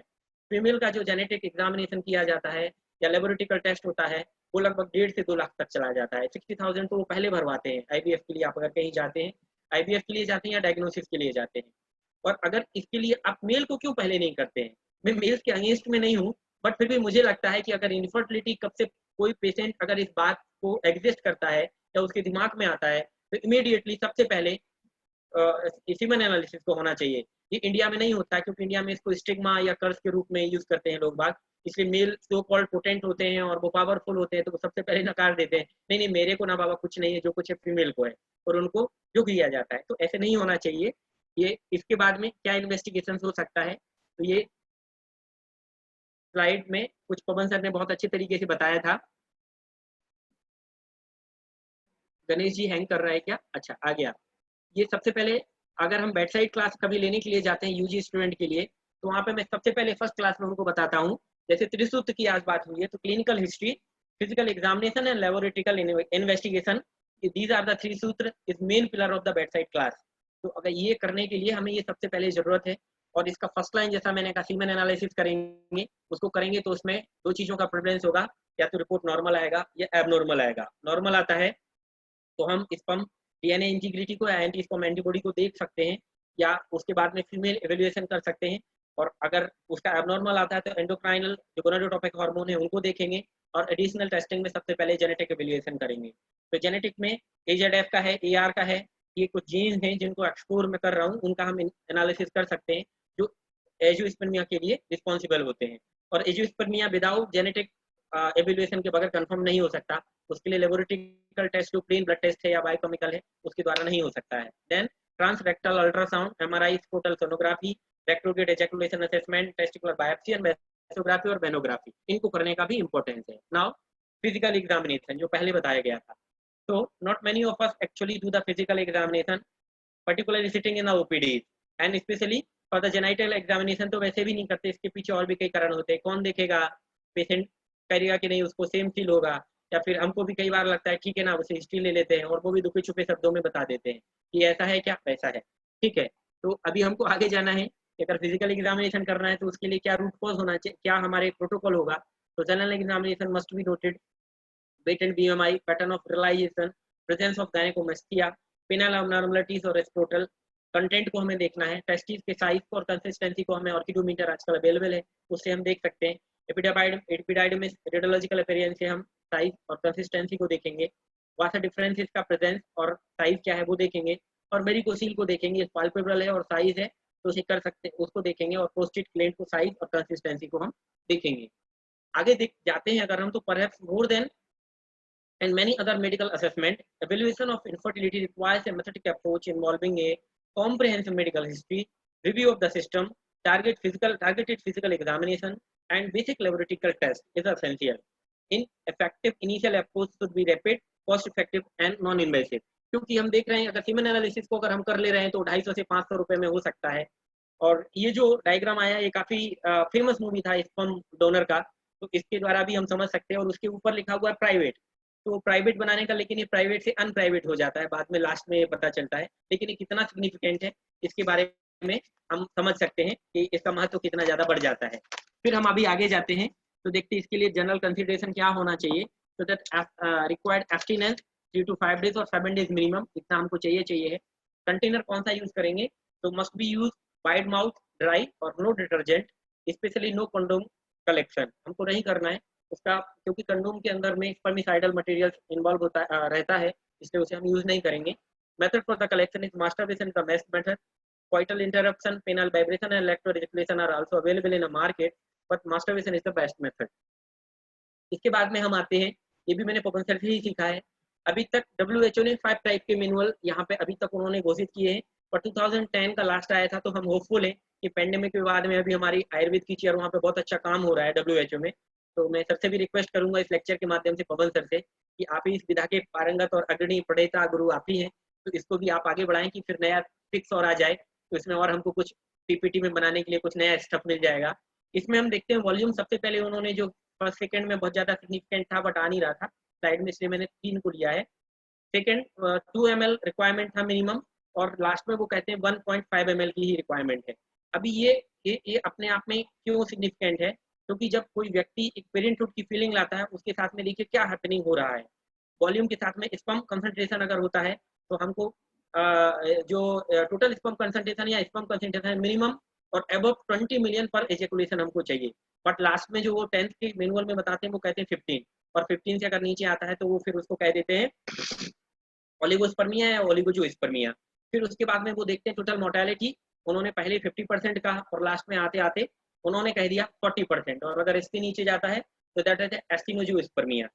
फिर उसके बाद में वो वाइबिलिटी और मॉर्फोलॉजी के ऊपर आते हैं। ये you will surprise to know कि पहले उन्होंने जब शुरुआत की तो 75% वाइटलिटी के लिए कहते थे, फिर WHO ने दूसरा जो फोर्थ रिकमेंडेशन 99 में आया 75 कहा, और लास्टली जो फिर फिफ्थ रिकमेंडेशन आता है उसमें वो कहते हैं 58% ही अवेलेबल है, इससे ज्यादा मेन प्रोड्यूस नहीं कर पा रहा है due to bad habits, dietary problem और हार्मोनल वेरिएशन इन बॉडी। इसके बाद में मॉर्फोलॉजी देखते ही ये सबसे ज्यादा अलार्मिंग है। शुरुआत में उन्होंने 30% कहा था, फिर 40% पे आ गए, और लास्टली केवल 4% ही स्पर्मेटोजोआ एक यंग जो लड़के आजकल हैं उनके अंदर में नॉर्मल WHO ऐसा एक्सपेक्ट कर रहा है कि इतने हैं। डेफिनेटली हम इस बात से एग्री करते हैं कि पेरेंटहुड के लिए या जायगोट के लिए केवल एक ही हमारा स्ट्रेट प्रोग्रेसिव स्पर्म की हमें जरूरत होती है, बट फिर भी जब हमारे कई लोग रहते हैं तब कार्मा आगे बढ़ता है, संगे शक्ति कलियोगे। जब हमारे कई लोग एक साथ में रहेंगे, क्योंकि वो एक जो बंधु आगे बढ़ रहा है उसको सपोर्ट करने भी हमें कई जो स्पर्म की टेल होती है उनका भी रोल होता है, तो आगे ये भी हमें देखना पड़ेगा। और उसके साथ में ल्यूकोसाइटोस्पर्मिया भी होता है अगर हमारा 1 मिलियन से ज्यादा हमारे व्हाइट सेल यहाँ अपीयर होते हैं। ये स्लाइड मैंने फिर से ये ट्रिब्यूट की है BS प्रसाद सर को, उन्होंने बहुत अच्छा मॉडल इसको बनाया था बहुत पहले। मैं KLE में 2016 में मैंने विजिट किया, 1 या 2 बार मैं वहाँ जा चुका हूँ, और उन्होंने ये एक्वेरियम बबलर को यूज किया, सरफेस स्टैंड के लिए उन्होंने एक और पीएच मीटर को यूज किया, पीएच स्ट्रिप को यूज किया, कलर की जो स्ट्रिप होती है उसको उन्होंने यूज किया, और माइक्रोस्कोप को यूज किया इसको देखने के लिए। ये उन्होंने फेनिल, जैसे मैंने पहले कहा था कि 8 डोमेन है हमारे पास में रिसर्च के लिए, मेन इनफर्टिलिटी के लिए, तो ये सर से मैंने सीखा है। बट फर्दर मैंने सर की परमिशन लेकर के एक प्रोजेक्ट सबमिट किया था बहुत पहले इस पे, उसका कुछ मुझे ग्रांट हुआ, और उसके बाद मैं IIT से कोलैबोरेट किया, और इसके ऊपर मैं एक इंस्ट्रूमेंट बनाना चाहता हूँ। तो जैसे 3D में रेंचो उसके डिलीवरी कराने के लिए प्रेशर को रेडिएट करता है, वैसे ही मैंने उनसे बात किया था, लेकिन जो मुझे बजट मिला था that was not sufficient to work out on this topic और इंस्ट्रूमेंट को बनाने के लिए। तो अभी भी मैं पीछे पड़ा हूँ, हटा नहीं हूँ, आज नहीं तो कल कभी ना कोई तो आएगा। और हम तो मालवीय जी के अनुयायी हैं, भिक्षावृत्ति हमारा कर्म है, हम मांगते रहते हैं, अगर कहीं से मिल गया तो इस काम में करूंगा। वो बनाने के लिए जो आईआईटी के एक टीचर हैं वो तैयार हैं, और वो हमारी उनसे बात होती रहती है, और प्रसाद सर से भी मैंने बोल रखा है, तो वो भी आएंगे, कभी हेल्प करेंगे इसमें। तो ये वो आईपीआर का उनका सर का काम है, इसलिए मैं ज़्यादा नहीं इस पर बोलूँगा। ये प्रसाद सर का काम है, उन्होंने बहुत अच्छे तरीके से इसको बना रखा है। इसके बाद में हम देखते हैं कि अगर हमें डायग्नोसिस करना है तो आजकल और कौन-कौन सी आई वेव्स हैं। तो एक बहुत सारे और भी कई डायग्नोस्टिक जो प्रोसीजर है एग्जामिनेशन के हैं, लेबोरेटरिकल टेस्ट है, इसका कई का स्टफ हमारे पास में मार्केट में अवेलेबल है। कुछ को मैं यहाँ रख रहा हूँ क्योंकि टाइम की लिमिटेशंस के कारण मैं सारा नहीं रख सकता हूँ, और टाइम अभी हमारे पास में 45 मिनट होने वाला है। मैं जल्दी से ही कोशिश करता हूँ क्योंकि पवन सर ने पहले कहा था उनको जाना है। तो ये स्पर्म एग्लूटिनेशन को हम अगर देखेंगे तो इसमें स्पर्म का क्लम्पिंग कैसे हो रहा है उसको हम देखते हैं। फिर पेनिट्रेशन ऐसे में हम ये एग के ऊपर देखेंगे, और हेमीजोना ऐसे को भी हम एग के ऊपर देखेंगे। दोनों में हम देखेंगे कि उसकी प्रोटेक्टिव लेयर है, उसको वो जो एग की प्रोटेक्टिव लेयर है उसको वो उसके अंदर पहुंच पा रहा है, फ्यूज हो रहा है या नहीं हो रहा है। फिर बाद में फिर एक्रोसोमल रिएक्शन है, इसमें भी हम केमिकल चेंजेस देखते हैं उसके हेड के कि वो एग्स के ऊपर फ्यूज होने के बाद में क्या होता है। फिर सिमिलरली ये एक और हमारे पास में है हाइपोस्मेटिक स्वेलिंग, इसमें जो स्पर्म की जो शुगर और सॉल्ट का आइसोटोनिक जो वो बनाएंगे सॉल्यूशन, उसमें देखेंगे हमारी जो स्पर्म की टेल है उसको स्वेलिंग नहीं होना चाहिए, अगर हो जाएगा तो फिर उसके मूवमेंट स्ट्रेट मूवमेंट नहीं हो पाता है, तो ये हम उसमें देखेंगे। लास्टली टेस्टिकुलर बायोप्सी, वेस्टोग्राफी, वेनोग्राफी और अल्ट्रासोनोग्राफी, इसके द्वारा भी हम देखेंगे कि क्या हो रहा है। अभी फिर हम आगे बढ़ते हैं। तो ये जैसे कि मैंने फ्रक्टोज के लिए बताया, ये उसका फूड है, और अगर ये कम हो जाता है तो सेमानिका वेसिकल्स और वासा डिफरेंसेस में ऑब्स्ट्रक्शन के कारण या एजेनेसिस का एक कारण हो सकता है। ये कुछ पैटर्न है जो मुझे मिले हैं और जो नेट पे मैंने लिया हुआ है इन फोटोग्राफ्स को, कि कैसे एग्लूटिनेशन अगर कैसे होता है तो वो ये, और ये स्पर्म सर्फेस्टेंट एंटीजन है वो ऐसे मिलता है। अब हम आगे बढ़ते हैं। चिकित्सा के लिए जो आचार्य सारंगधर ने वर्णन किया है, वैसे शुक्र सौम्य धातु है, बट उसके लिए हमें ट्रीटमेंट करने के लिए सौम्य की भी हमें जरूरी है। द्रव्यगुण में हमारे आचार्य ने, दादी सर यहाँ पर प्रेजेंट है, उन्होंने बताया है कि अगर जो भी भाव को बढ़ाना है तो उसके सामंजस्य वाला हमें आगे देना पड़ेगा। तो शीत लेकिन उष्ण द्रव्य भी हमारे जैसे अश्वगंधा, भल्ला तक है और मुसली है, वो भी शुक्र के प्रवर्तन और शुक्र को बढ़ाने में काम करता जनक द्रव्य है। फिर प्रवर्तक, जनक और स्तंभक, ये मेरा टॉपिक नहीं है, इट रिक्वायर अनदर लेक्चर, इसलिए मैं इन स्लाइड्स को बहुत ही आदर के साथ में स्किप कर दे रहा हूँ। शोधक है, भागवत ने भी बहुत अच्छे से बताया है, उन्होंने तो कर्म धातुओं का बताया, तो शुक्र का एक्सक्लूसिवली गर्भोत्पादक कर्म बताया हुआ है भागवत ने, तो वो उनका वर्णन, उनका महत्व सबसे ज्यादा है मेल इन्फर्टिलिटी के लिए, और चरक ने भी योनि व्यापक अध्याय 30 में बताया हुआ है। Now again fertility yoga is a new branch, इसके ऊपर भी मैं लेक्चर देता हूँ, और इसके लिए 2 या 3 लेक्चर की हमें जरूरत पड़ती है, बट उसका कुछ कंटेंट है मैं यहाँ सबमिट करना चाहूंगा क्योंकि यहाँ सारे मेरे टीचर्स हैं। तो what is fertility yoga, $1 million question, how except does yoga work to boost the immunity, ये कैसे काम करता है, यहाँ पे मैंने कुछ लिखा हुआ है, मैं इनको केवल पढ़ता हूँ। ये काम करता है reduce stress and detoxify the body, increase circulation to the reproductive system, it will promote male sexual hormone production, improve the sperm overall quality, it helps to clear additions to blockage in the reproductive areas, and lastly improve the quality of sperm count or motility। अभी मेरा सिर्फ यही कहना है इसमें कि पढ़ने में ये सेंटेंसेस बहुत अच्छे लगते हैं, लेकिन इन सेंटेंस से 100% 180 डिग्री में डिसएग्री करता हूँ। मैं इन लाइनों से, जो मैंने 5 लाइनें या 6 लाइन लिखी है, मैं इससे एग्री नहीं करता हूँ। क्यों नहीं एग्री करता हूँ, इसके पीछे कुछ लॉजिक है।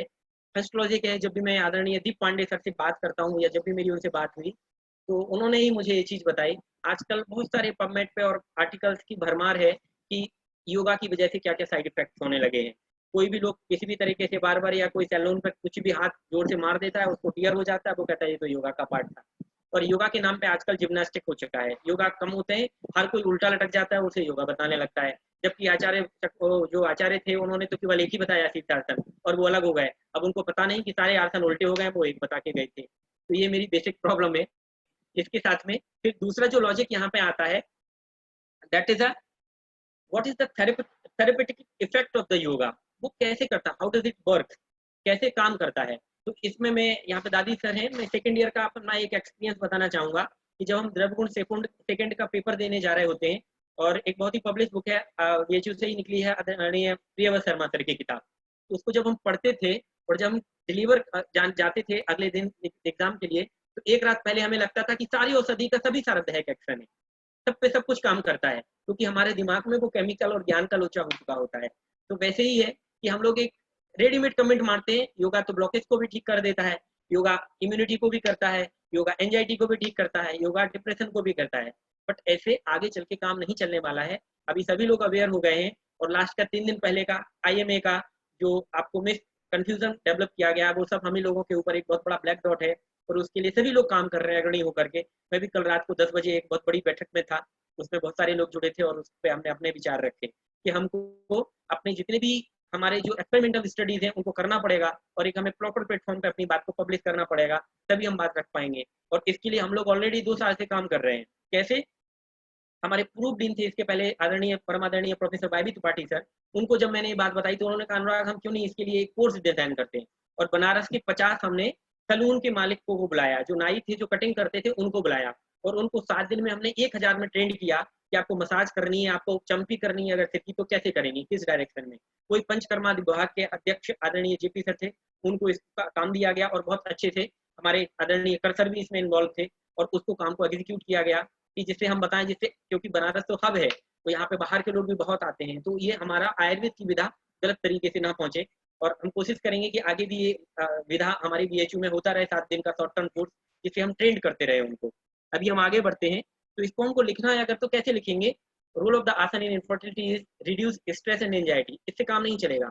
It improve autoimmune function by triggering neurohormonal mechanism by the suppression of the sympathetic activity. ऐसे ही हमें एक एक आसन के बारे में बताना पड़ेगा।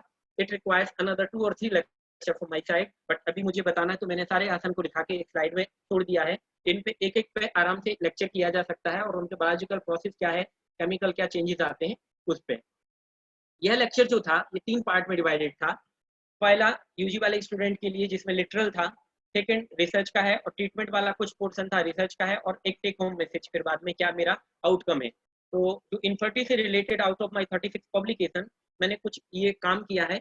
इसमें लेटेस्ट मेरा पब्लिकेशन हुआ है, इसमें मेरे स्टूडेंट का भी बहुत अच्छा रोल है, जो मेरे अंडर में मेरा फर्स्ट स्टूडेंट PG कर रहा है, doctor Avinish. An emerging role of SRY gene, AZF gene and AR gene in aetiology of male infertility. तो इस पे उनका PG भी चल रहा है, और ये पब्लिकेशन हम लोगों ने अभी स्कोपस इंडेक्स में निकाला है व्याडगी सर की हेल्प की वजह से। और सेकंड है एपिडोलॉजिकल स्टडी ऑफ द क्लेब in hypertension patient and a clinical study of CLEB, that is male sexual dysfunction, with special reference to hypertension by a herbal formulation were carried out under the able supervision of respected Pawan Gudatbar sir in the NIA between the 2009 to 12 during my PG study. इसके बाद में research परीक्षा an ancient Ayurvedic tool for assessment of genetic and non-genetic cause of male infertility और diagnostic procedure for male infertility with special reference to yogic आसन। ये भी मैंने 2 और पब्लिश किए हैं जो इस टॉपिक से रिलेटेड है। इसके साथ में I wish to work on some project जो मेरी गट फीलिंग है, जैसा कि मैंने अभी प्रीवियस योगा की स्लाइड में बताया, and interventional study to evaluate the effect of herbal drugs and yoga therapy, yoga protocol और yoga therapy as a therapy on men infertility. ये प्रोजेक्ट मैंने कहीं कॉम्पिटेंट जगह सबमिट कर चुका है, दिया हुआ है, कहीं से नहीं मिला, बट फिर भी मैं कोशिश में हूँ, आगे कहीं मिलेगा इंशाल्लाह, कुछ काम आगे बढ़ेगा। इसके बाद में एक और प्रोजेक्ट लेटेस्ट हमने अभी सबमिट किया है इंस्टीट्यूट ऑफ एमिनेंस के अंतर्गत, that is on project on lung cancer, correlation of Prakriti and SAR with germline mutation in lung cancer patient and identification of potent Ayurvedic compound against lung carcinoma। यह एक cell line study है, इसको भी मैं करना चाहता हूँ, और अगर कुछ ग्रांट होता है तो ठीक है, अदरवाइज हम इस काम को आगे बढ़ाएंगे। इसके बाद में कुछ रिसर्च वर्क है जो मेरे अंडर में कैरिड आउट हुआ है, study of on the etiopathogenesis, study of etiopathical study of मधुमेह, टाइप 2 डायबिटीज मेलाइटस, प्रकृति and genetic analyze carried out by Dr. Yogendra, ये PG वर्क था, इसके सुपरवाइजर व्याडगी सर थे, and epidemiological and etiopatological study of male infertility with special reference to gene analysis, यह मैं supervise कर रहा हूँ मेरे PG स्कॉलर के लिए। अभी lastly this is the climax time of this presentation, so I am reading the conclusion. Reproductive health problem like infertility oftenly observed, various ARTs have been introduced to solve the problem, but common people can't afford the cost of the such procedure। अभी latestly मैंने अपने PG में एक tribal population में सर्वे study किया है, वो तो सोच भी नहीं सकते, क्योंकि पीपल्स बहुत सारे ट्राइब्स या गरीब लोग ऐसे हैं जिनको खाने की भी अभी व्यवस्था बहुत अच्छे से नहीं है, और पैंडेमिक में तो क्या कंडीशन है, ये सब छुपा नहीं है। Yogic asanas are proven to be not only effective to enhance the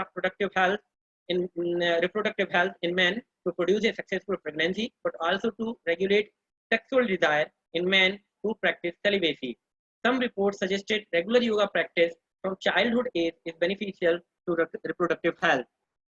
And lastly, a take-home message from this presentation: male infertility is an independent risk factor for testicular cancer and genetic disease, very important. And sperm banking should be utilized before potential gonadotropic exposure, जैसा कि मैंने pre-testicular cause में आपको बताया था.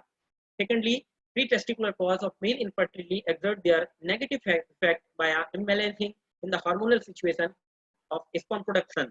Varicocele is the most commonest cause of male infertility. After the testicular trauma, fertility is most dependent on the operative testicular volume preservation. And severe oligospermia or azoospermia require genetic screening, give their high associated prevalence of Klinefelter syndrome, karyotypic abnormalities, and microdeletion of Y chromosome. Many testicular causes of male infertility, like radiation, toxins, environmental factors, genital tract inflammation, varicocele, testicular hyperemia, leads directly to the sperm DNA damage.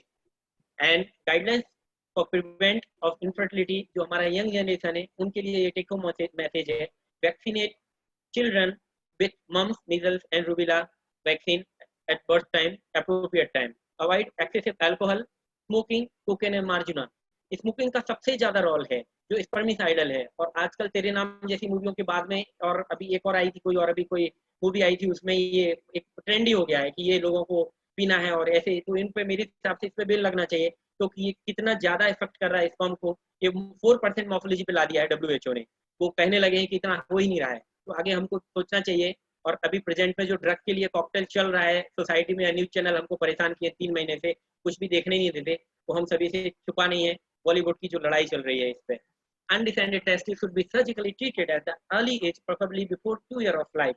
Avoid intense exposure of heat in the workplace and radiation. Young generation को आदत है thighs के ऊपर laptop रख के काम करने का, तो वो भी एक बैड हैबिट है, वो हमें नहीं करना है. और फोन तो हम रखते ही है, उसकी मजबूरी है, क्योंकि इतना बड़ा एंड्रॉइड फोन है तो वो बन ही नहीं सकता. Avoid over exercise, obesity, excessive dieting, stress and tension. Avoid having multiple sexual partners is a basic need. And be aware of fertility decline after 35 years of age. Everyone should have a healthy diet rich in fresh fruits and vegetables, whole grains, and replacing animal fat with maximum oils and fish oils. तो ये भी हम आयुर्वेद बहुत अच्छे से व्याख्या करता है कि कौन कौन से हमें ऑयल को लेना है.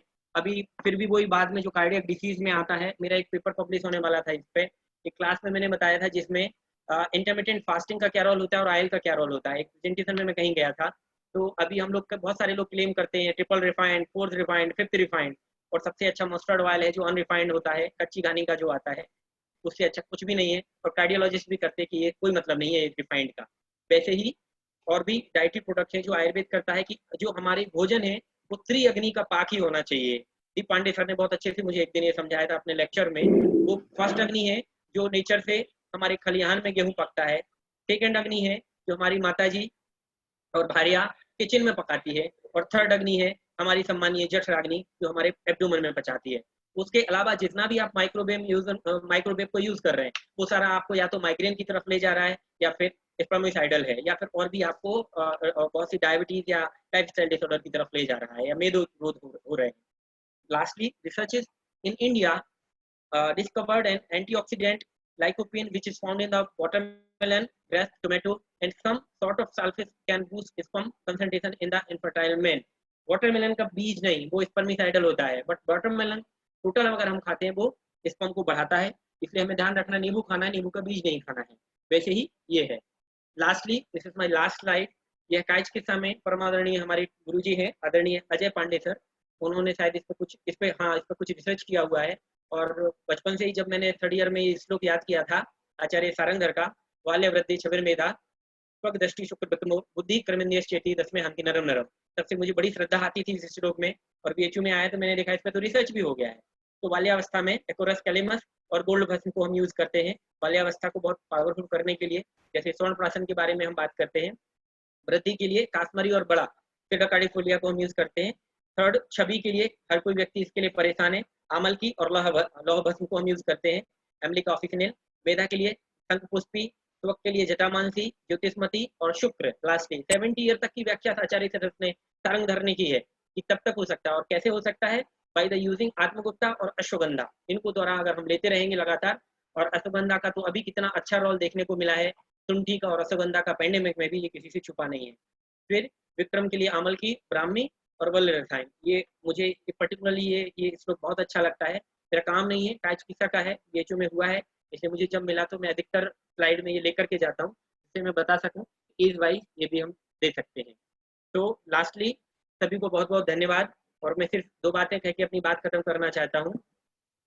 जो इसमें कमियां रह गई वो मेरी थी, मेरी श्रद्धा बहुत प्रगाढ़ है मेरे आयुर्वेद के लिए, और जो थोड़ी बहुत भी इसमें कुछ अच्छाइयाँ थी वो केवल उसका क्रेडिट मेरे गुरु दोनों आदरणीय पवन सर और परम आदरणीय व्याडगी सर को जाता है। उन्हीं के सानिध्य में जो भी मैंने थोड़ा बहुत कुछ सीख पाया है वो उनके गाइडेंस से सीख पाया है। और अभी भी मैं एक छोटा सा स्टूडेंट हूँ, अभी भी चलता जा रहा है कारवा।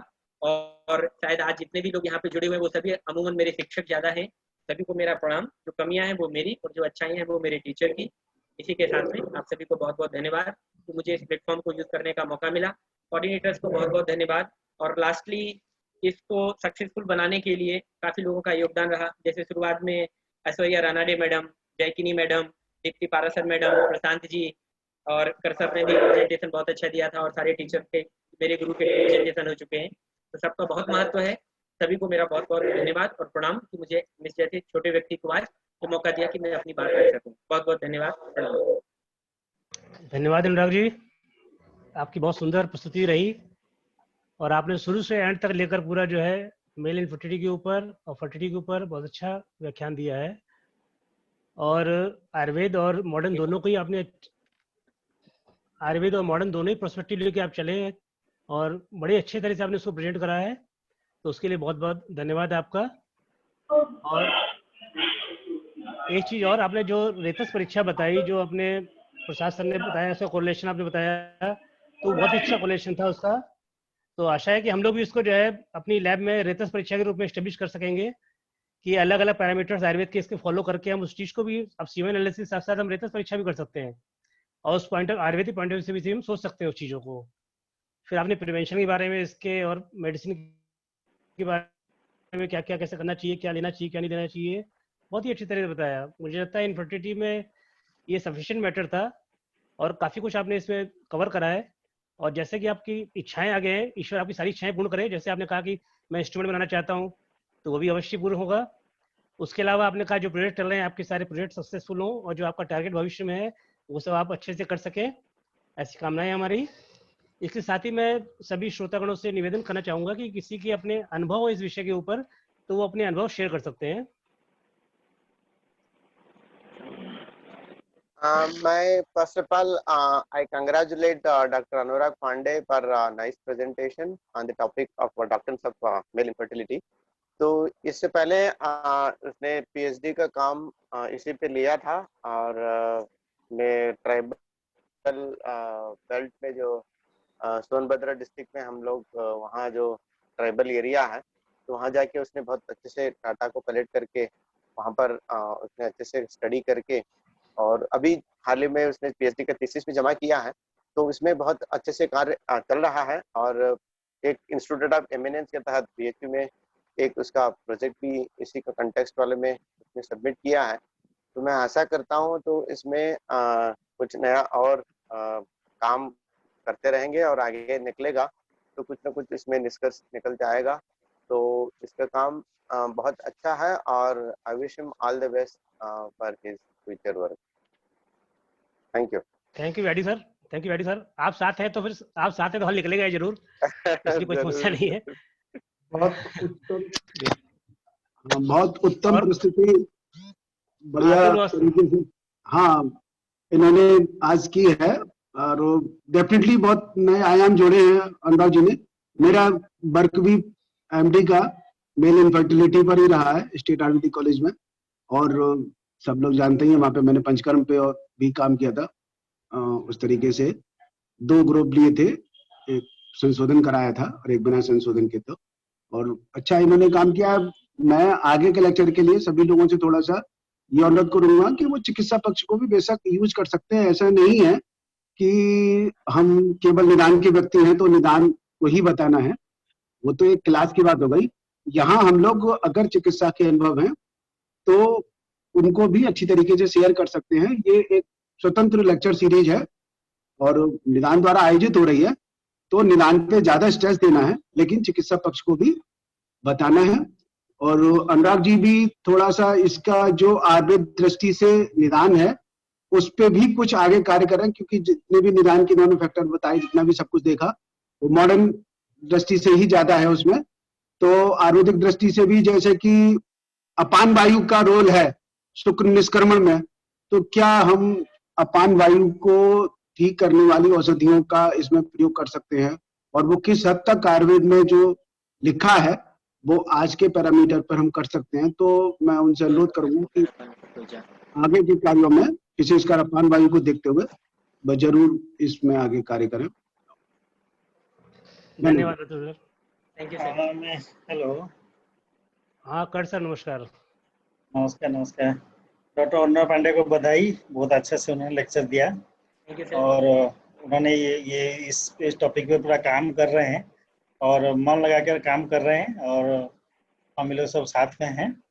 मैं एक थोड़ा सा करेक्शन में कर दूं डॉक्टर अनुराग जी, थोड़ा सा जो लास्ट स्लाइड था ना, तो सारेंद्र वाला। हेलो, हाँ सर, सुन रहा हूँ मैं। हाँ, जो सारेंद्र वाला स्लाइड था ना, जो सारेंद्र का जो बाल्य बुद्धि छवि में था, यस ये सर, जो यस सर। हाँ, वो जो स्लाइड था, वो जो भी रिसर्च है, ये हमारे सभी के गुरु हैं प्रोफेसर आर एस सिंह का ही है। अच्छा सर, मुझे पता नहीं था, मुझे अजय पांडे सर से ही पता चला तो मुझे वही बोल दिया। अच्छा सर, मैं इसलिए करेक्शन कर दे रहा हूँ कि ठीक ये है sir, professor thank you। R S Singh का ही ये इन्वेंशन है पूरा, उसके ऊपर अच्छा ठीक है सर, मैं आगे से ध्यान पब्लिश रखूंगा। हुआ था। हाँ, बस वही कहना था। Thank you. एक बात और मुझे कहनी थी, विवेक बॉस ने मेरे बारे में बताया था, मैं रिसर्च ऑफिसर अभी नहीं हूँ, 2013 में था और उसके बाद अभी मैं असिस्टेंट प्रोफेसर ही हूँ। और कर सर, बहुत बहुत धन्यवाद आपके आशीर्वाद के लिए, आपकी ब्लेसिंग्स के बगैर कुछ नहीं हो सकता है, इसलिए धन्यवाद सर। और कोई अपने विचार रखना चाहे तो रख सकता है।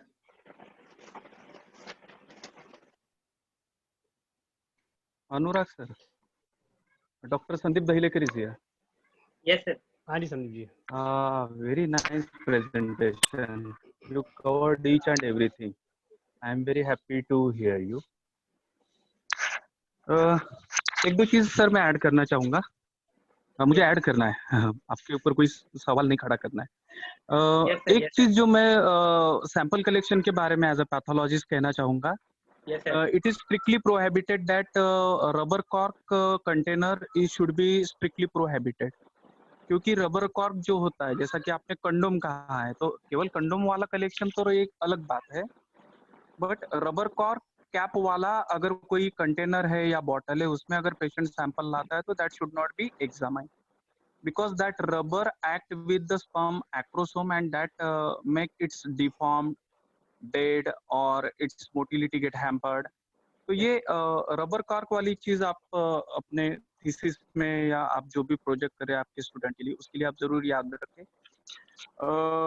दूसरी सबसे जरूरी चीज मैं आपको ये बताना चाहता हूँ कि nowadays study is going so vast that recently in our institute we are going with the testicular biopsy project. तो टेस्टिकुलर बायोप्सी जो करने के लिए पेशेंट जल्दी से राजी नहीं होता है, और बेसल सेल जो सार्टोली बेसल सार्टोली सेल होता है, उसमें मोस्ट प्रोबेबल हमें ये मिल रहा है कि जो मम्स वाले पेशेंट है, मम्स गलगंड क्या कहते हैं उसे, गाल फुगी इन मराठी, सलाइवरी ग्लैंड का जो होता है मम्स, और खास करके बचपन में जिन्हें टीबी होता है उनमें बेसल सार्टोली सेल डेड हो जाता है। तो उसकी वजह से जो अजूस्पर्मिया पैदा होता है वो भी अभी स्टडीड में आ रहा है। और मेरे गुरु श्रीकर जड़ूकर ये बहुत अच्छे से मुझे चीजों को समझाते थे।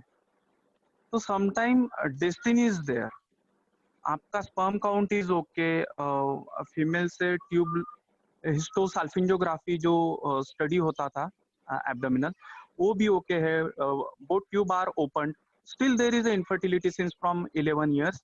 तो ऐसे 2 से 3 पेशेंट मैंने खुद ट्रीट किए हैं, क्योंकि मैं खुद सर को जब देखता था, श्रीकर जड़ूकर को, तो मैं अचरज में पड़ जाता था कि ये किस फार्मूले से बात कर रहे हैं और क्या है। तो वो अनुभूत चिकित्सा का ही प्रकार है, और मैं ये चीज आप सबके सामने पक्का रखना चाहता हूँ।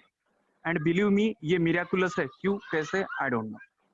और उसको जो किया जाता था वो मंत्र चिकित्सा में तो विश्वास करते थे, पर उनका सबसे जरूरी वाला जो हथियार वो यूज करते थे, उनका जरूरी वाला हथियार था शिवलिंगी बीज, शिवा बीज। और उनका लेने का तरीका भी बहुत अलग था। वो सुबह में उठने के बाद, प्रातः शुचिर्भूत होने के बाद, वो रुग्ण को, रुग्ण नहीं बोलेंगे, इनफर्टाइल जो कपल होता था उनको 2 शिवलिंगी बीज, बस 2, और उसको बिना फोड़े, और उसको चेक करना है उंगली से दबा के, मसल कर, कि कहीं वो टेयर ना हुआ हो, कहीं वो खराब ना हो, या उसका चूरा ना हो, या वो फ्रजाइल ना हो, वो सॉलिड होना चाहिए। तो मैंने पूछा, हम उनको ताचा कहते थे प्यार से, और बहुत सारा आयुर्वेद केस लिखवाते थे, तो कहते थे उसके आउटर कोट में ही बहुत सारी चीजें हैं, और पिंडी ब्रह्मांडी न्याय तू याद रख। तो ये पिंडी ब्रह्मांडी न्याय से, जहाँ पे कुछ भी नहीं होता है, सब चीज ओके मिलती है, फिर भी इनफर्टिलिटी रहती थी, तो उसमें वो आसन मेल को जरूर बताना चाहते थे। वो एक साइड में ले जाके मेल को कुछ आसन बताते थे, और शिवा बीज को देते थे। पुरुष को गायत्री मंत्र का जाप करने के लिए बोलते थे, और स्त्री जो होती थी उनको गायत्री सावित्री मंत्र का जाप करने के लिए बोलते थे। तो इसके इनपुट्स के साथ मैं आपको एक जरूर सवाल पूछूंगा सर। अगर इस तरीके से हमारे स्पर्म काउंट बहुत तेजी से कम हो रहे हैं, और डिओड्रेंट से लेके तो नहाने के साबुन तक जो भी आपने बताया, और सब एंटी रेपेलेंट, मॉस्किटो रेपेलेंट, घर को पेस्टिसाइड से, तो इन सब चीजों के साथ अगर हमारा स्पर्म काउंट कम हो रहा है, तो क्या हमारी जो शादी करने की उम्र है उसे कम करना चाहिए, या जो अभी चल रही है वही चलने देना चाहिए? शायद आप ये प्रश्न का उत्तर जरूर देना चाहेंगे। I hope so. सर शादी करने की उम्र जो हमारी बताई गई आयुर्वेद में वो तो ठीक है, बट सलमान खान वाली को हम प्रेफर नहीं करेंगे। अगर अपने से करते हैं तो कोई प्रॉब्लम नहीं है। और सेकंड क्वेश्चन का, फर्स्ट क्वेश्चन का जो आपने रबर ट्यूब के लिए बताया, मैंने अपने लेक्चर में मेंशन किया था कि कंडोम सिलेक्शन को परमिट नहीं करना है। और दूसरा जो हम लोग यूज करते हैं sir, actually that jelly, yes sir, जो हम लोग यूज करते हैं यहाँ पे बोरोसिल का हमारे यहाँ सप्लाई होता है।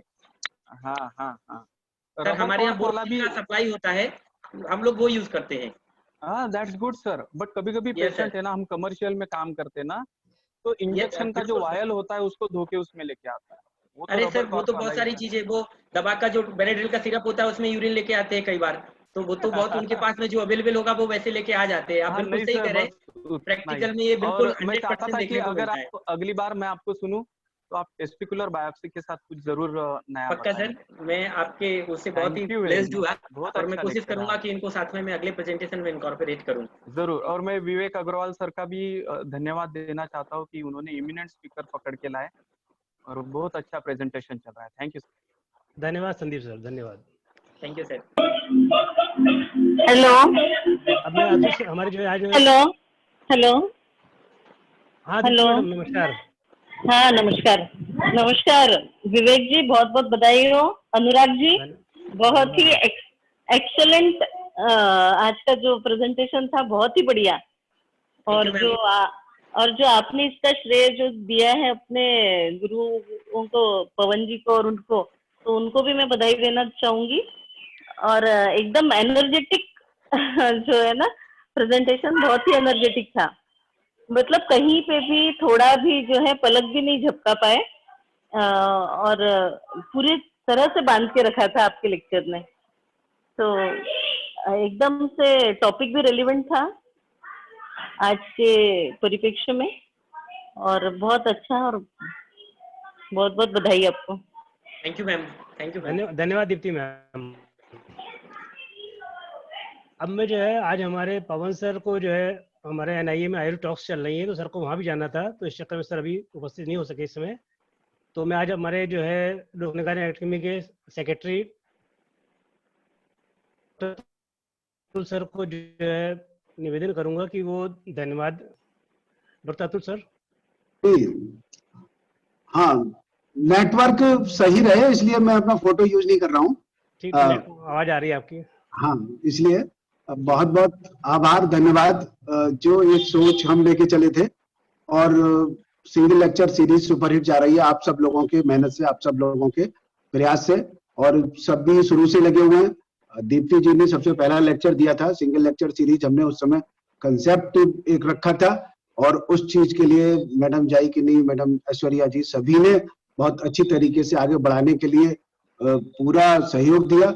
विवेक जी, प्रशांत जी, लगातार पूरी टीम हमारी कर रही है, और इस सब से मैं आगे भी अनुरोध करूंगा कि जितने हमारे और लोग हैं वो अपने अच्छे वक्ताओं का चयन स्वयं करें। थोड़ा सा हम लोग सहयोग तो करते ही हैं, बताते भी हैं, लेकिन सबके अपने व्यक्तिगत संबंध है, और सब लोगों ने बहुत बढ़िया तरीके से अभी तक सिलेक्शन रहा है, और हमारे सभी वक्ताओं ने अभी तक बहुत अच्छे से प्रेजेंट भी किया है। और डेफिनेटली जैसे मैडम ने बताया, अनुराग जी तो सिक्सर लगाते ही हैं, बहुत बढ़िया एनर्जी के साथ उन्होंने दिया। मैं और टॉपिक तो खैर सबकी पसंद का रखा ही इन्होंने, हमने पहले से छांट लिया था कि स्पेशली इस पे बुलवाना है अनुराग जी के लिए। कुछ लोगों से बुलवाने के लिए मुहूर्त और टॉपिक भी पहले से सोच लिए जाते हैं, उनमें से अनुराग जी एक है जिनका मुहूर्त भी छांटा था हमने, और जिनके लिए टॉपिक भी छांटा था। और बहुत बहुत बधाई, धन्यवाद सभी श्रोताओं को और सभी वक्ताओं को और सभी यहाँ उपस्थित सभी लोगों को मैं लोक विज्ञान अकेडमी की ओर से आप सभी धन्यवाद अतुल।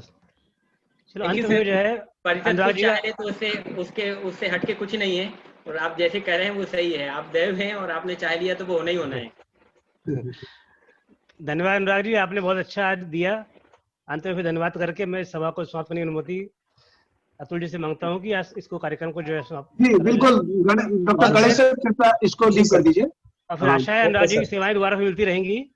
बिल्कुल, अभी तो वेब सीरीज में मिलेंगी ना, और अभी तो शुरुआत है, अभी तो शुरुआत है हमारी, और ये हमारे यंग एसेट्स है। बिल्कुल। Thank you Anurag ji, thank you Anurag, thank you, सभी का धन्यवाद। धन्यवाद।